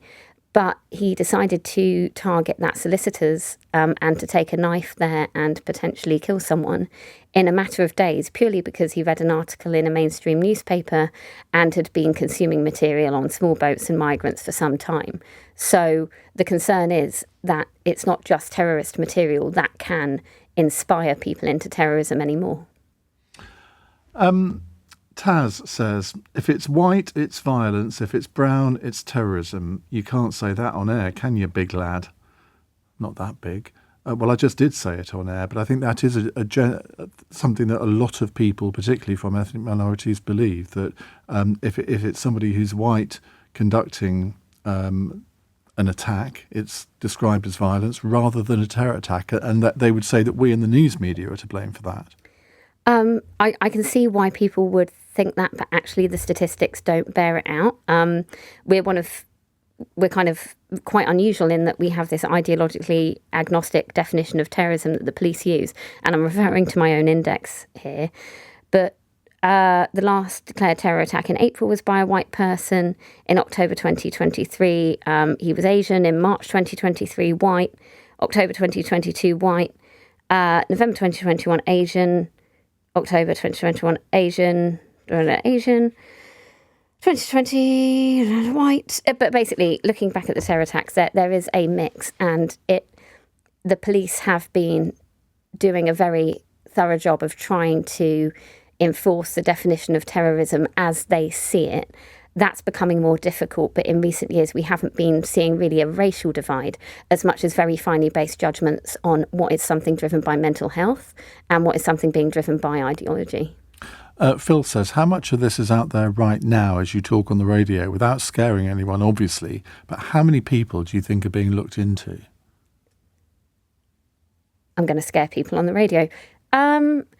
So there are around 800 live investigations 800. into terrorism, but not all of that is attack planning.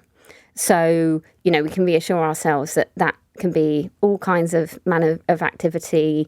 It can be financial. It can be organisational. That does not have to be people harming people. That does not mean 800 people are planning attacks. But it does mean some people are. Mm. And from recent history and from the book, we know that there will be people planning attacks who also aren't in that pool of investigations. So there are essentially quite a large number of people with the potential to act, but it's a big threshold for people to cross.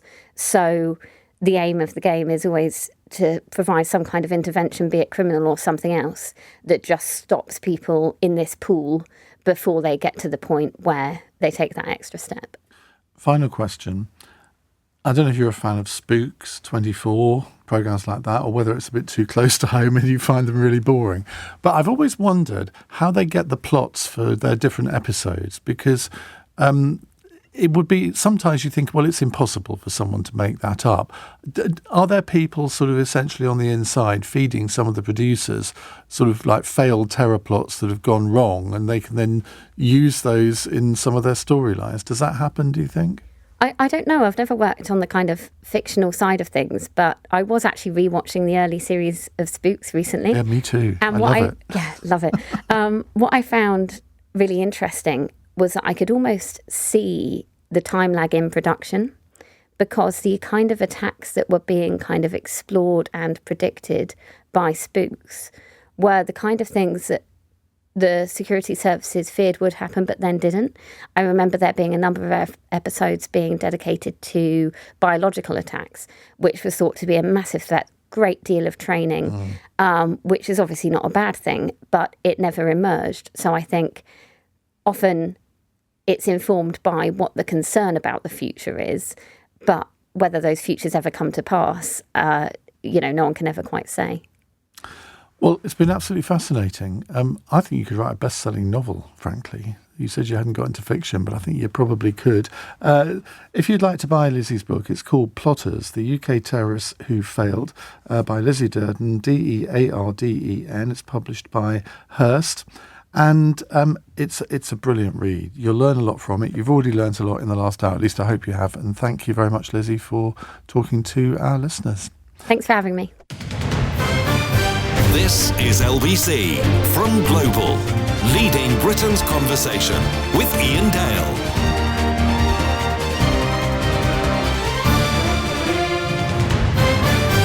Hello, a very good evening. It's 9:04 on LBC. Welcome if you've just joined us, and thank you for staying with us if you've been with us over the last couple of hours. Do you remember a couple of weeks ago, or maybe it was last week, we did a phone-in on the fact that 400,000 children have disappeared from our school rolls over the past couple of years? 400,000.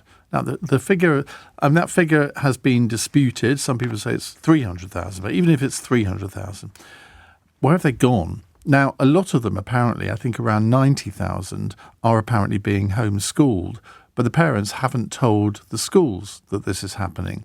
And at the moment, there is no restriction on homeschooling whatsoever. And when we've done phone-ins on homeschooling before, I've always found them really interesting because I've never really understood the mentality of a parent who thinks that they're better at teaching their child than a professional teacher. But then when I get to the end of the hour, I'm usually convinced that actually it's a really good idea for some children, not all. My problem with it has always been, well, what about socialising children? How are they going to make friends if they're being homeschooled? But of course there are various parents who get together and they go on outings with the kids, which they could have done at school, I suppose. And then there are children who just aren't suited to a school environment for whatever reason. So there are always some reasons for people to homeschool their children. I think during COVID, obviously, a lot of parents got used to it and maybe were better at it than they thought they would be. So when we hear this tragic story of the murder of Sarah Sharif, 10-year-old little girl in Woking, by her father, Irfan Ahmed, if you remember the story, he killed her, and then he and his wife, who's Sarah's stepmother, and his brother, on the next day, get a plane to Pakistan. Well, he faced justice yesterday. In fact, all three of them faced justice yesterday, and they're going to be sentenced next Tuesday. And I made clear my views on the sentencing last night, so we don't need to go into that again. But I do want to look at the homeschooling aspect of this, because apparently there were teachers at her school who were concerned about her welfare. And as soon as her father found out that there were these concerns, he took her out of school and homeschooled her. And nothing seems to have happened after that. The social workers apparently did not get involved. So something has gone wrong there. And I mean, that's the subject for an inquiry, I imagine. But it does seem odd in this day and age that you can just take a child out of school and then no further checks are made on the child. And Dame Rachel de Souza, the Children's Commissioner for England, said it was madness that the law currently allows parents to take a child out of school even if concerns have already been raised. Now, these new proposals would include a child identifier to act like an NHS number, with a requirement for every council to have multi-agency child safeguarding teams. She said, we clearly need an answer as to how this could have happened. We're focused on doing everything within our power. Sorry, this is a Number 10 spokesperson. I apologise. We clearly need answers to how this could have happened. We're focused on doing everything within our power to stop this type of terrible crime happening again. Now, sometimes governments jerk their knees and react in an irrational way to one tragic event. And look, I don't know if there have been other occasions in recent years where a child has come to grief, been abused because they've been taken out of school or after they've been taken out of school. But it does seem surely sensible for a school to be able to understand where all the children in their area are, if they're being homeschooled or not. So if homeschooling means we're unable to keep track of children, some people are suggesting we should ban it. Now, I think that's a sledgehammer to crack a nut. I'm not a great fan of homeschooling, but I'm willing to accept that for some children it is the right thing, and for some families it is the right thing. What do you think? And I particularly want to hear from people who do homeschool their children, and we can go into the reasons for that. But isn't it incumbent on you as a responsible parent? You've taken responsibility for your child's education, a huge thing to do. isn't it incumbent on you to make sure that the authorities know where your child is, the school authorities know where your child is? 0345 6060 973. Florence Wilkinson joins me, a writer and filmmaker who's also a school governor.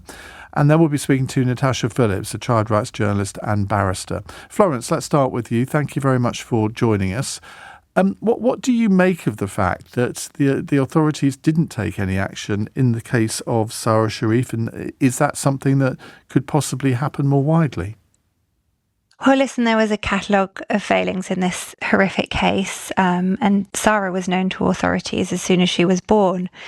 But it is completely shocking to me that when her teachers reported the bruises that they saw on her, her father responded by putting in a request to homeschool his daughter, and he was just able to.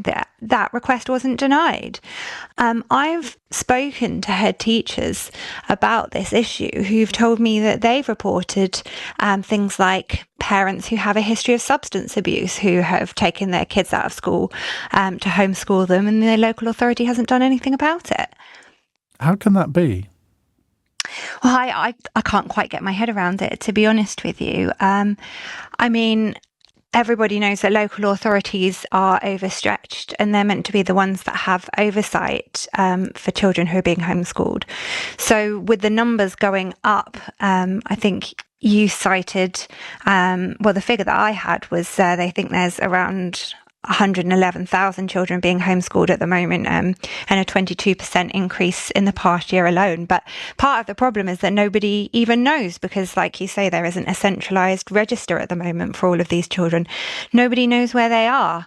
Nobody seems to know, unless, it's a kind of case-by-case basis. So some local authorities may be more on top of it than others. But are these children getting an education at all? Are they getting any qualifications? Are they sitting exams? What's happening to them? And in the worst of cases, it can be used as a cover for abuse. Somebody's just sent me a WhatsApp message while you've been speaking saying, I think you, i.e. me rather than you, I think you are trying to extrapolate from a single case. The authorities already assume that homeschooled children are abused. Now that second sentence surely cannot be right. No. I mean, and listen, I, like you, think that in certain circumstances, homeschooling can be the right thing. Children with severe anxiety or mental health issues, sometimes when there's not good enough SEND provision, I can see reasons why children might be homeschooled.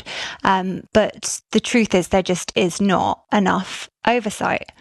And I think a lot of people are aware of this problem. I think that decent, caring parents wouldn't have, who decide to homeschool their children, wouldn't and shouldn't have an issue with the local authority checking that those children are okay and receiving an adequate education. If they have got an issue with that, then I would question why. What about this idea that the number 10 seem to have for a child identifier to act like an NHS number? And then they say there would be a requirement for every council to have multi-agency child safeguarding teams. Well, that sounds, a reasonable idea, but, my goodness, that would cost a bit.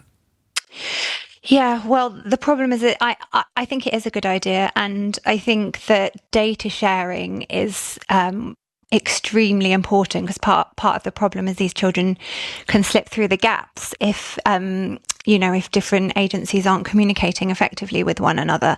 But yeah, obviously it would have to be properly funded or it's not going to work. I've been a school governor for years, and I've sat on the board of 4 schools over the years, 2 primary, 2 secondary, and safeguarding is the baseline, the most important thing that a school is responsible for. And, Ofsted take it extremely seriously. Governors take it extremely seriously. So the idea that you would have all of that in place for children who are in school and then potentially nothing for those who are homeschooled, it just doesn't make any sense, does it?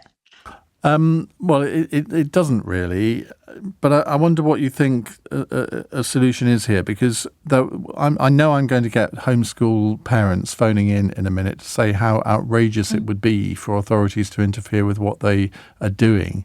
But clearly there's going to be some pressure for this, even though this is only one very, very tragic case. Well, I'm sorry, I disagree. One of my interviewees, a head teacher, told me that a member of his family actually homeschooled their children, and their local authority were really on it, and they were Ofsted inspected, and they did really well, and their children did really well out of it. But like I say, I think that if parents have an issue with the authorities checking that they are providing a suitable education for their children, then I would question why they would have an issue with that. That would be disturbing to me. Florence, thank you very much indeed for joining us. That's Florence Wilkinson there, writer and filmmaker who's also a school governor. Natasha Phillips is a child rights journalist and barrister. Natasha, very good evening. Child's rights journalist, that's a niche, isn't it? Good evening. Yes, it is. Now, what's your reaction to this incredibly tragic case, and are there lessons to be learned more widely? Well, it's obviously an incredibly sad case. Anytime a child loses their life, it's a tragedy. And I think in this particular instance, a completely avoidable tragedy. I don't happen to think this is about homeschooling at all, Iain. I think homeschooling is distraction from the real issues, which is that the system is not fit for purpose. Child protection itself has an infrastructure which has never been evidence tested. I don't know whether the public are aware of this, but the vast majority of interventions and assessments inside the system have never been scientifically tested to see if they're safe.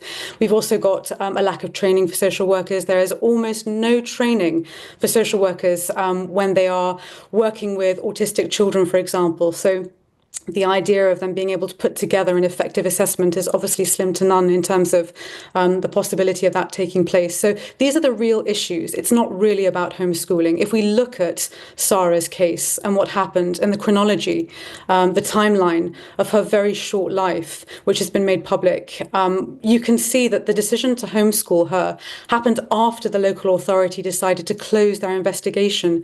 Now, the school may have lost their ability to monitor Sarah, but even when a child is deregistered with their local authority, social services still have the power to go into a child's home to launch an assessment or an investigation, even if that child is no longer registered. So we have to ask the question, why did the local authority decide to close their investigation? Why did they not go and visit Sarah after her father decided to have her homeschooled?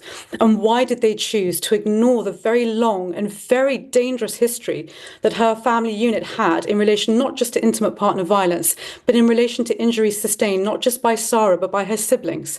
So that for me is what's really concerning. And I don't see that homeschooling is actually an issue here. If you look at the data available, the current data that we have doesn't tell us anything about whether or not children who are being homeschooled are disproportionately at risk of being abused or maltreated. But there is this mass hysteria, which has been propelled by government, which is giving the impression or the perception that the majority of families who homeschool their children are monsters just waiting to abuse their children. This isn't the case. As you mentioned earlier, a lot of families are choosing to look at alternative provision because they just don't think mainstream education is good enough. So that's what they're doing. And in this particular instance, the data that we do have doesn't point to a picture of families taking their children out and homeschooling them because they want to abuse them in the cover of darkness, so to speak. Well, that's a good point. Somebody makes it here on a text. So if someone wants to abuse, they will abuse. This is not about homeschooling, but about abusers. Absolutely. And the data tells us that. So if you look at the current data, I think you mentioned this earlier, Iain, around 92,000 children are currently being homeschooled in the UK. That's an estimate, sort of a rough estimate.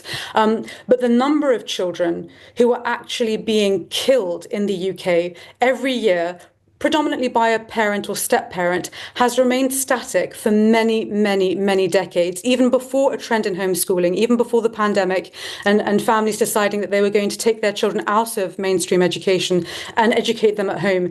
That statistic has stayed the same, which to me indicates that there is probably a very unlikely scenario in which children being homeschooled are going to be disproportionately affected or targeted in relation to maltreatment. Okay, I want to ask you a question about homeschooling. I know you say, well, that's not wholly relevant here, but I think this is relevant to what you do. I said your description on my screen here is child's right journalist. Now, do children not have a right to be educated in school?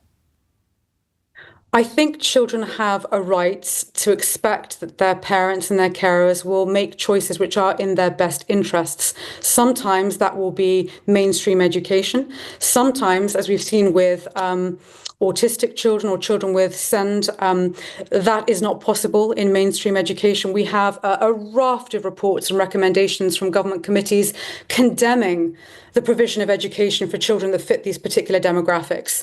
So we know that that particular community is really dissatisfied with education provision that's being provided at the moment by the government. And that's something the government needs to look into. This is an issue very much at the heart of child welfare. To my mind, Iain, it's not about having a right to being mainstream educated. It's about doing the best thing for each individual child, whatever that may mean.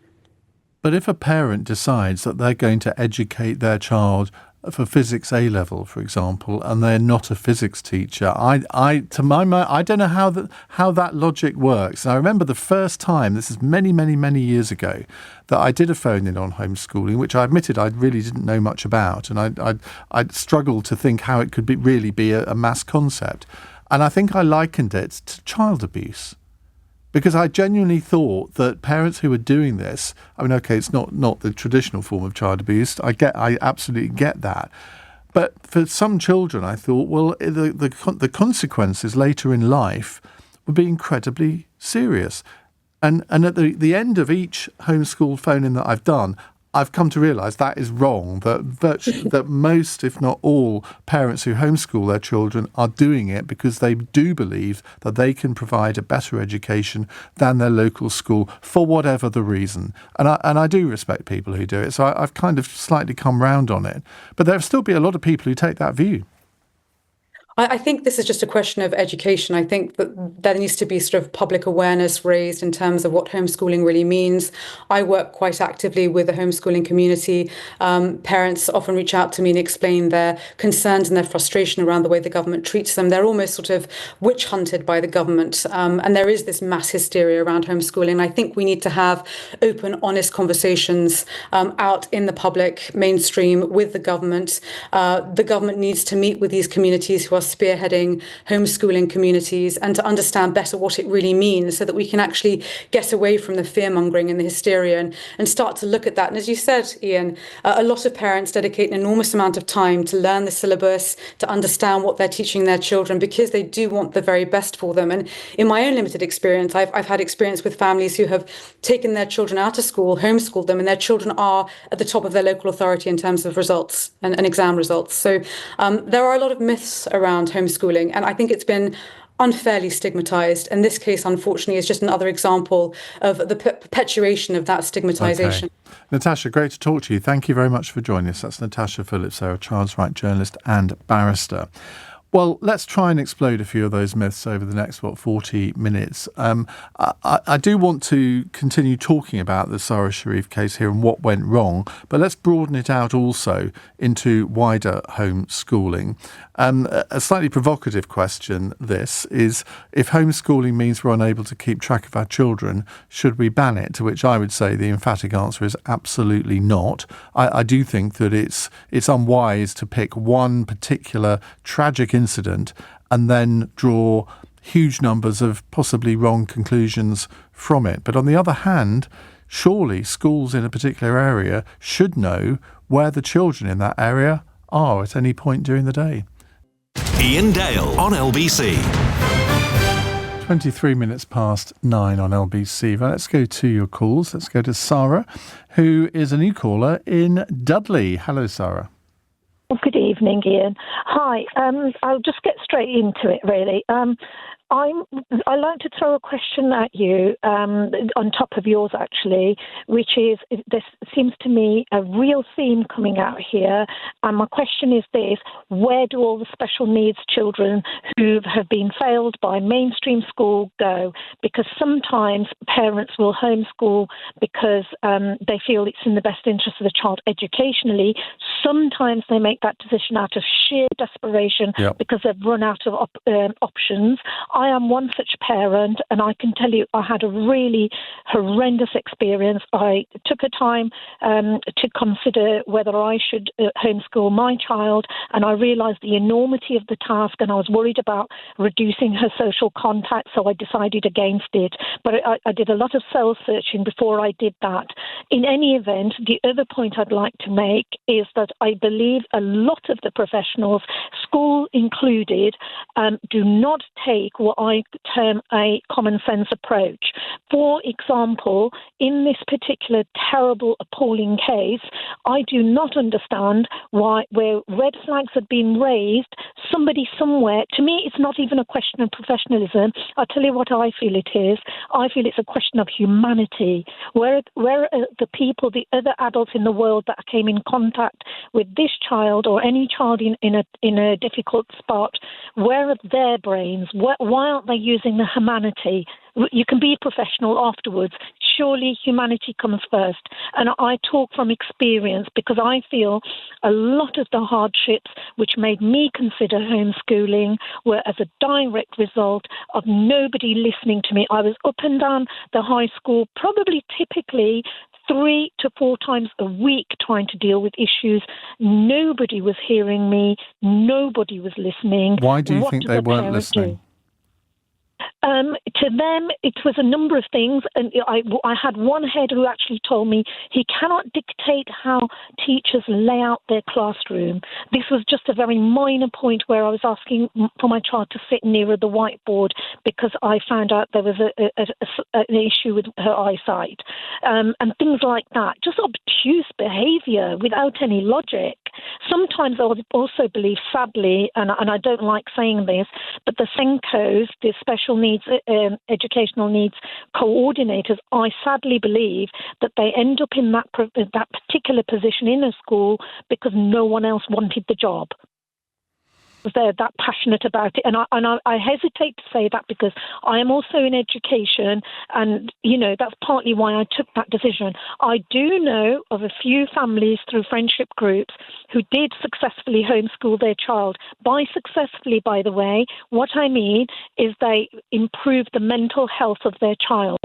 Educationally, I don't think I'm a good person to judge whether they did well or otherwise, but it stabilised their child's mental health.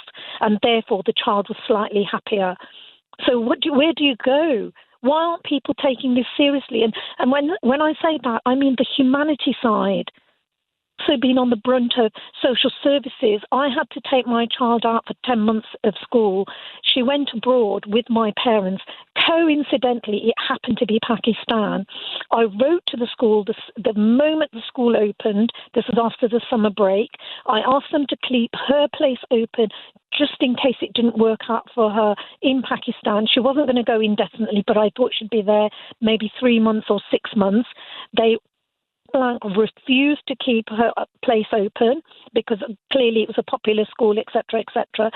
But unknowns to me, despite them knowing me to be very open-minded and my husband very open-minded family, because we are of Pakistani origin, my daughter went to Pakistan because we are the race and the religious background that we are. I believe that they did the next step, which was a knee-jerk. Instead of ever anybody questioning me what went wrong at school or even saying, you know, why did your daughter go away? She went away with my parents, incidentally, so she had a lot of caregivers. However, instead of any of that, Lee, only 13, reported us for forced marriage. I said to them, when I eventually found out, this was a long story, they didn't even own up to it. The first thing I knew, I had a social worker knocking at my door who looked around, met my other daughter who was only 10 at the time, wrote a report saying no case to answer. Nobody told me. We had around 2-3 months of anxiety because I don't know if you've ever had a social worker knock on your door, but it's a bit like the police knocking at your door when you've never been in trouble. Sorry, and how old was your daughter? How old was your daughter who went to Pakistan? 13. Let me push back a little on that, Sarah, because I think given all of the publicity that forced marriage has had, and given the changes in the law under Theresa May as Home Secretary, I can understand the local, whether it was local authority or whoever, the school. Whether it was the school or the local authority, whoever, feeling a duty to make sure that this wasn't what was happening.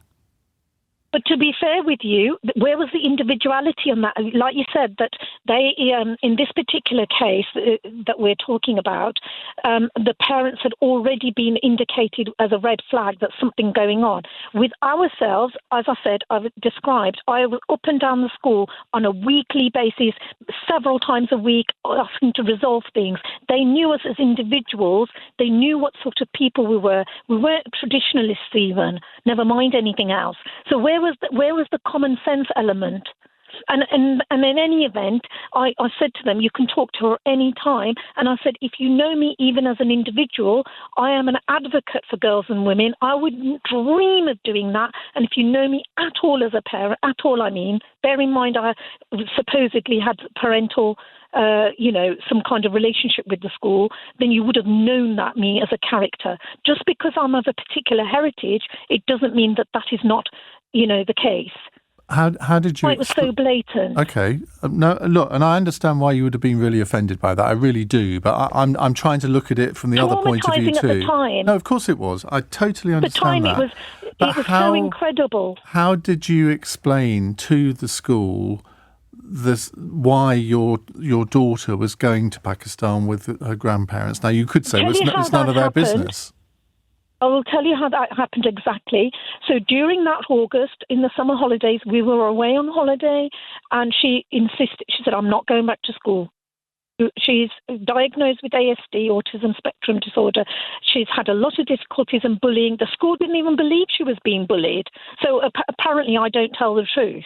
In any event, so she said, I'm not going back. And I was very gently saying, look, you have to go to school. It's compulsory, etc., etc. This conversation continued on and off for about a month. Eventually, we came back home from holiday anyway. There was just a random family holiday that we did in the summer. We came back, and my parents they said, we're going on a trip. They come and go all the time. They said, we're going on a trip. Would she like to come? And my initial knee-jerk reaction was, oh, no, she's got school. I mentioned it to her on the off-chance conversation. She said to me, yeah, actually, can I go? Still hesitated for about 2 weeks before giving, consent that she could go. So that was her decision. I was quite surprised myself at the time because I thought she would rather be where her father and I were. But to me, I took it as an indication of how unhappy she was at school. Amy, can you see how this poor girl in the news is I totally can see it. I totally can see your point of view, but I can also see the school's point of view to a degree as well. And I mean, it'd be interesting to see what other people who are listening, if they want to get involved in this discussion, because it just shows the complexity of this whole issue. And Sarah, thank you so much for phoning in, because it's a great call. And I think you've given us all a sort of an indication of the kind of dilemmas that parents and indeed schools can face in this situation. 0345 6060 973. Iain Dale on LBC. Text 84850. 9:36. Let's go to Frank in Carlisle. Hello, Frank. Hi, Ian. Thanks for taking the call. I wanted to talk about one of the things. I'll start by saying I don't believe homeschooling is a problem, because I know that this is a big bone of contention. But one of the things that's missing in homeschooling that there is present in a school is this notion of the safeguarding and the trusted adult. So as a teacher, you'll get trained probably at the start of every single year. It's that important. How to deal with what to do if a child discloses something to you that you know to be problematic. So they might tell you, my father beats me, or it could be any form of abuse, or they might tell you about other children. But the idea is that you as a teacher are a trusted adult to these kids, and they could talk to anybody. It might be their form tutor, it might be a subject teacher or a head of year. but there's a lot of people around who these kids trust. And if they feel or start to feel that something in their home situation is wrong, who are they going to talk to if they're homeschooled? Now, I'm not saying they shouldn't be homeschooled because of that, but I'm just saying that's the element that's been missing in this case, potentially, that, there's nobody there to notice if the kids are possibly always hungry, shows they're not being fed properly, or they're coming in dirty clothes, they're being neglected, or, these are all signs that we're trained to look for. Do they have bruises? Do they, if you're a PE teacher, they might say, if a kid doesn't want to wear a T-shirt because it might show a bruise, or possibly something else, like that they're self-harming. There's all sorts of safeguarding things that happen in school that don't happen when a kid is being homeschooled. And I don't know how you replace that, but that, I think, is what's missing. And that's why you've got people on one side saying homeschooling's bad, because these things can happen. On the other side, people saying homeschooling is good. And I've seen students who've been homeschooled and they've been excellent, really dedicated students, knowledgeable, know what they're doing. And that's the problem here, isn't it? That you can't say homeschooling is good. You can't say homeschooling is bad, because every situation is different. And for the majority of children, I'm sure it is good. But there will always be the odd case where it isn't, for all sorts of different reasons, whether they're just to do with education, whether they're to do with child welfare, whether they're to do with child safety.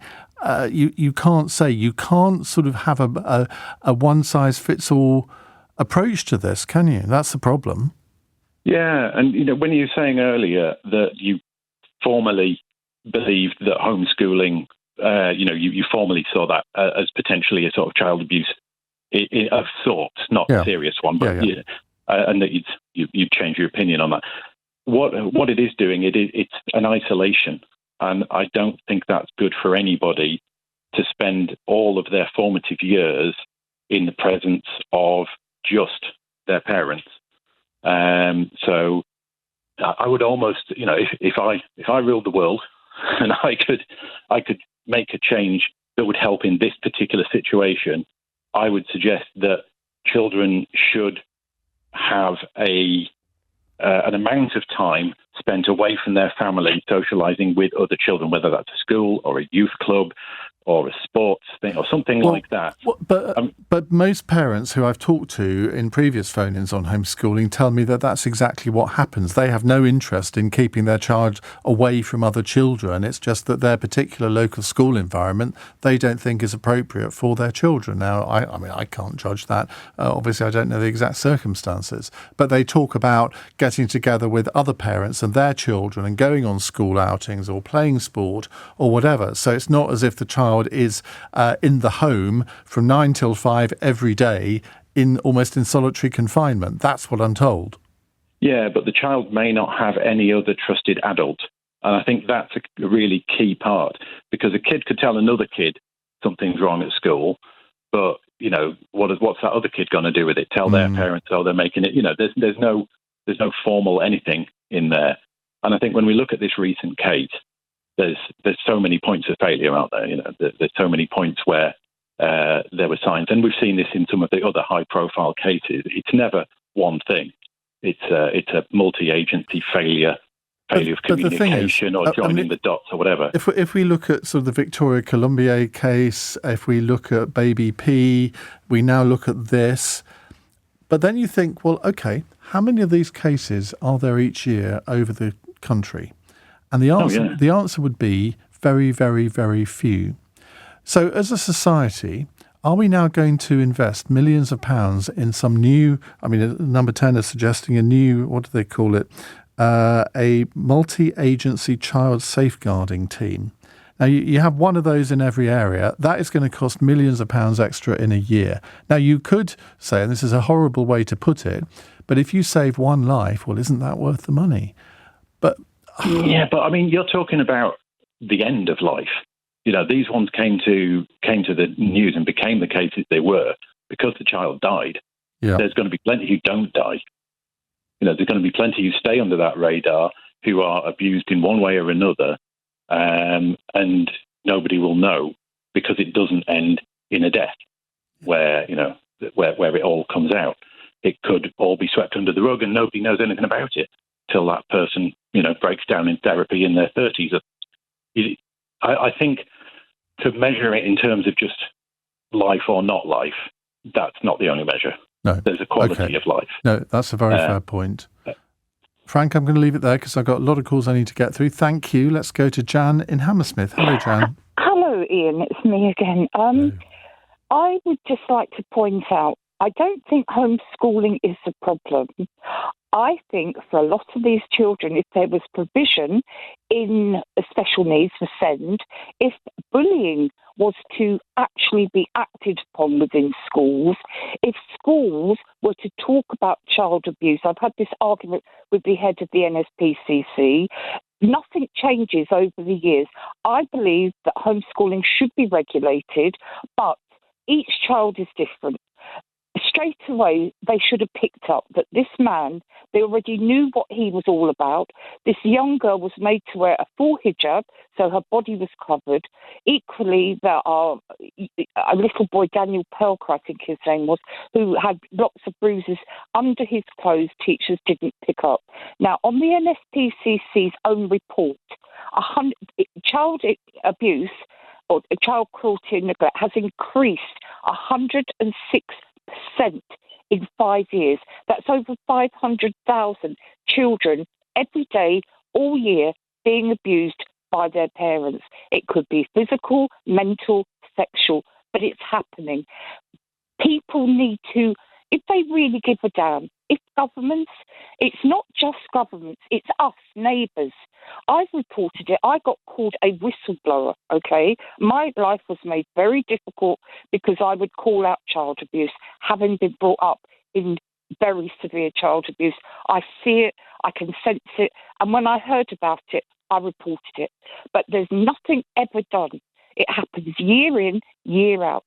So although I'm all for homeschooling being regulated, where they must have unannounced visits so they can't prepare, children never get the choice to go quietly into a safe space to offload the abuse they're going through, to show their bruises under their clothes. I can't tell you how passionate, Ian, I feel about this. But again, we had the child sexual abuse report recently, and the Tory government sat on it. It barely got a glance in the media. People forget these children are being sexually abused behind closed doors. I do believe homeschooling is a slightly different matter. A lot of people take their children out of school because of bullying within the school environment and because of special needs where they're not getting the help and support they're desperate for.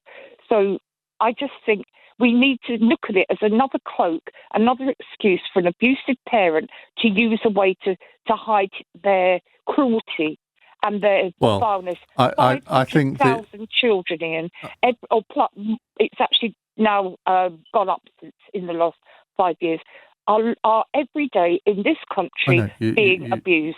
You said that. I think I go back to the comment that somebody made on a WhatsApp message earlier saying that homeschooling is not the cause of abuse. If an abuser wants to abuse, they will do it anyway. They will do it. Yeah, 100% agree. And I think it's very unfair on the parents that care deeply for their children, who go the extra mile by trying to homeschool them to keep them safe. They don't want that life for their child, but it's either that or their child becomes depressed, suicidal. In fact, they get more lonely if they're in school in a bullying situation. Yeah, well, that I think can be the most isolating thing. If you're being bullied at school every day, I mean, I'm sure many people listening will remember experience. I certainly remember at school being bullied, which probably explains a lot, doesn't it? Jan, thank you very much indeed. Kate says, here in France, homeschooling is banned unless there is a medical reason for it. School offers so much more than home education. It's essential for teaching interpersonal skills, which homeschooling simply cannot provide. This is LBC with Iain Dale. Call 0345 6060 973. 9:49. Right, we're talking about homeschooling and asking whether, if we're unable to keep track of children who are being homeschooled, should it be banned like they do in France, as Kate just told us. Gemma is in Gillingham in Dorset. Hello, Gemma. Hello, Ian. Thank you for taking my call. It's a pleasure. Thank you. I just wanted to speak to my own personal experience with homeschooling, really. I took my daughter out of school when she was 14. The reason for that was that she was suicidal and desperately unhappy and really had a bit of a mental health crisis as a result of her experiences within school. I researched the curriculum. I worked night and day to make sure that I had all of the equipment and all of the knowledge to support her and stick with her studies, with the end goal being for her to go back to school. In the September last year, so after 9 months of homeschooling, she asked if she said she felt ready to go back to school. She felt strong enough to be there again. So I arranged with the local school that she was at before for her to return. They were incredibly supportive. She was given a phased return to a full timetable. She had additional support. She's going on now to do her GCSEs next year. Whilst we were homeschooling, I was called on several occasions and had a visit from my local council, who I was very grateful for their support, because it enabled me to give Sophie the best schooling whilst she was in that kind of period as possible.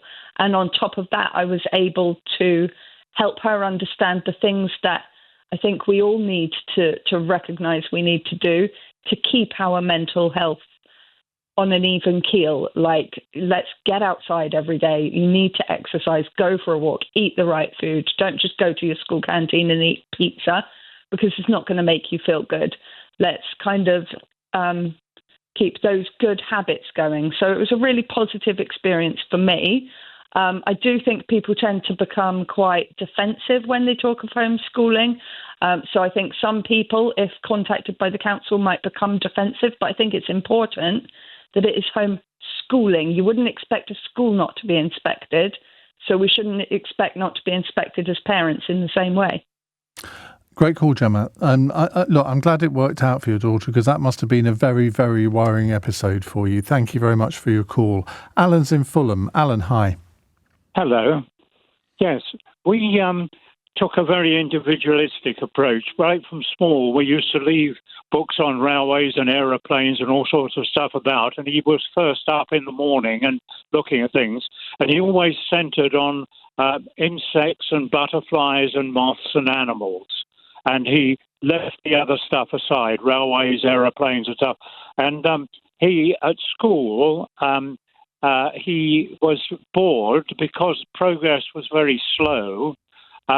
So we said to him, look, keep in touch with your school friends and have them stay with us at the weekend, and you go with them and so on, and we'll make some other arrangements. So we went to a bloke who taught basic subjects privately. So he was part of the deal.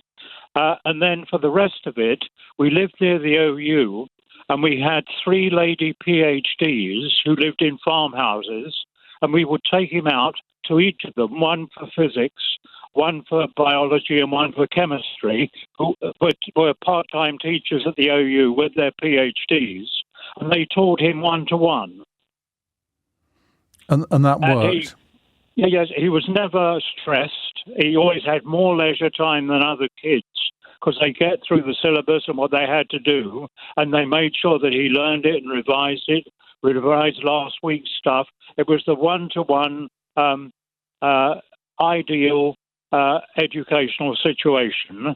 And then when we went abroad, he got acceptance to a school which was entirely for diplomats, really, and the classes were less than 10 for the higher IB, and the policy of the school was to recruit and employ the best teachers in the world of the particular subjects. And he was very fortunate to stay there, and we worked like slaves to pay the fees, because the other parents the home country paid the fees because they were diplomatic representatives. We were one of the sort of handful, 4 or 5 parents, who had to put their hands in their pocket. But I never looked back, and he was very distinguished. And one of the things he did was to invent a machine which gave the correct dose of medicines. It was found that something in the States, something like 25,000 people die because they're given the wrong dose of their medicine. And he and another school student invented a machine which was introduced throughout New York hospitals, which always gave the correct dose, so that avoided the possibility of deaths from that cause. The next thing he did was to introduce into one of the public hospitals a real-time translation service for Chinese patients, Mandarin-speaking patients. That sounds like a very, very gifted people. Alan, we have to leave it there because I want to fit in Sarah in Edinburgh. Sarah, hello, what would you like to tell me? Oh, Iain, thank you for taking my call this evening. Apologies, I've not caught the whole show. I've just tuned in recently. But I wanted to make the point about Sarah Sharif. I mean, it's utterly horrific what's happened. I think there is legitimate criticism that I think could be levelled at the social services, the police, the schools, etc. But the point that I wanted to make that I haven't yet heard raised is, there is like a growing, I can't think of a better word to say than epidemic of parents in the UK being really horrible to their kids. It just seems to me like, there's case after case after case of all these poor kids in the news and like their parents have done something really horrible to them. I read a report earlier on the Sky News website, and it was like, there's 480 cases I think in the last year, and then somebody else from social services called in earlier, excuse me, and they were basically saying that like a manageable workload for each social worker is 13, but they're running it maybe two or three times that capacity. And it just seems to me that if we kind of track it back a bit and take it back to source, there are more and more parents, or perhaps it's better awareness, I don't know, of parents just being really absolutely disgusting to their children. Well, I think when you said it's partly about awareness, I think that is true. I think that there have always been parents who have been horrible to their children, abused their children physically or sexually, and it's all been kept under wraps. We tend to know about these things more in today's society, which is a good thing. But on the other hand, it leads us to think that the whole of our society is becoming more evil by the year. Now, I don't actually believe that, I have to say. I think it's just that people are more willing to whistleblow, they're more willing to speak out about it, and that's a good thing. It shouldn't happen in the first place. Of course it shouldn't. I suppose you could ask the question is, so forgive me, and full disclosure, like I don't have any children of my own, but I just cannot get into the mindset of why would you bring a beautiful child, into the world if that was going to be the outcome, Well, it's awful. I can't get my head around this, just as a way I can't get my head around a lot of things. I mean, like, why do people buy pets and then abuse them? It's just mind-boggling. Yeah. The way that, we are human beings, therefore we are all flawed in some way, I suppose, but that's no excuse for meting out abuse onto either children or animals. Sarah, time has beaten us, but a great call to end with. Thank you very much indeed. Well, thanks for all of your calls and messages this evening. I'm back tomorrow from... actually, I'm not back tomorrow from 7, am I? Otherwise, Rachel Johnson wouldn't be here. I wish I did have a day off, but I'm up to other things tomorrow. I will be back on Monday from... I'll tell you what I'm doing. Go on. I'm reprising the For the Many podcast with Jackie Smith for a 15-minute session in front of Department for Education civil servants at their annual awards ceremony. Are you sure That's what I'm doing. That's what I'm coming into London for tomorrow. Goodness me. Anyway, if you missed any of today's show, you can listen back on Catch Up on Global Player, where you can also pause and rewind live radio, as well as listen to a range of podcasts, including the whole show podcast for this show, which will be available for you shortly. Download now for free from your App Store or head to globalplayer.com. Coming up at 1 on LBC, it's Clive Bull. But right now, the mystery voice that you just heard, it's Ben Kenton. Iain, thank you very much indeed. Hello. And thank you very much indeed. Hello. And thank you very much indeed. Hello. And thank you very much indeed. Hello. And thank you very much indeed. Hello. And thank you very much indeed. Hello. And thank you very much indeed. Hello. And thank you very much indeed. Hello. And thank you very much indeed. Hello. And thank you very much indeed. Hello. And thank you very much indeed. Hello. And thank you very much indeed. Hello. And thank you very much indeed. Hello. And thank you very much indeed. Hello. And thank you very much indeed. Hello.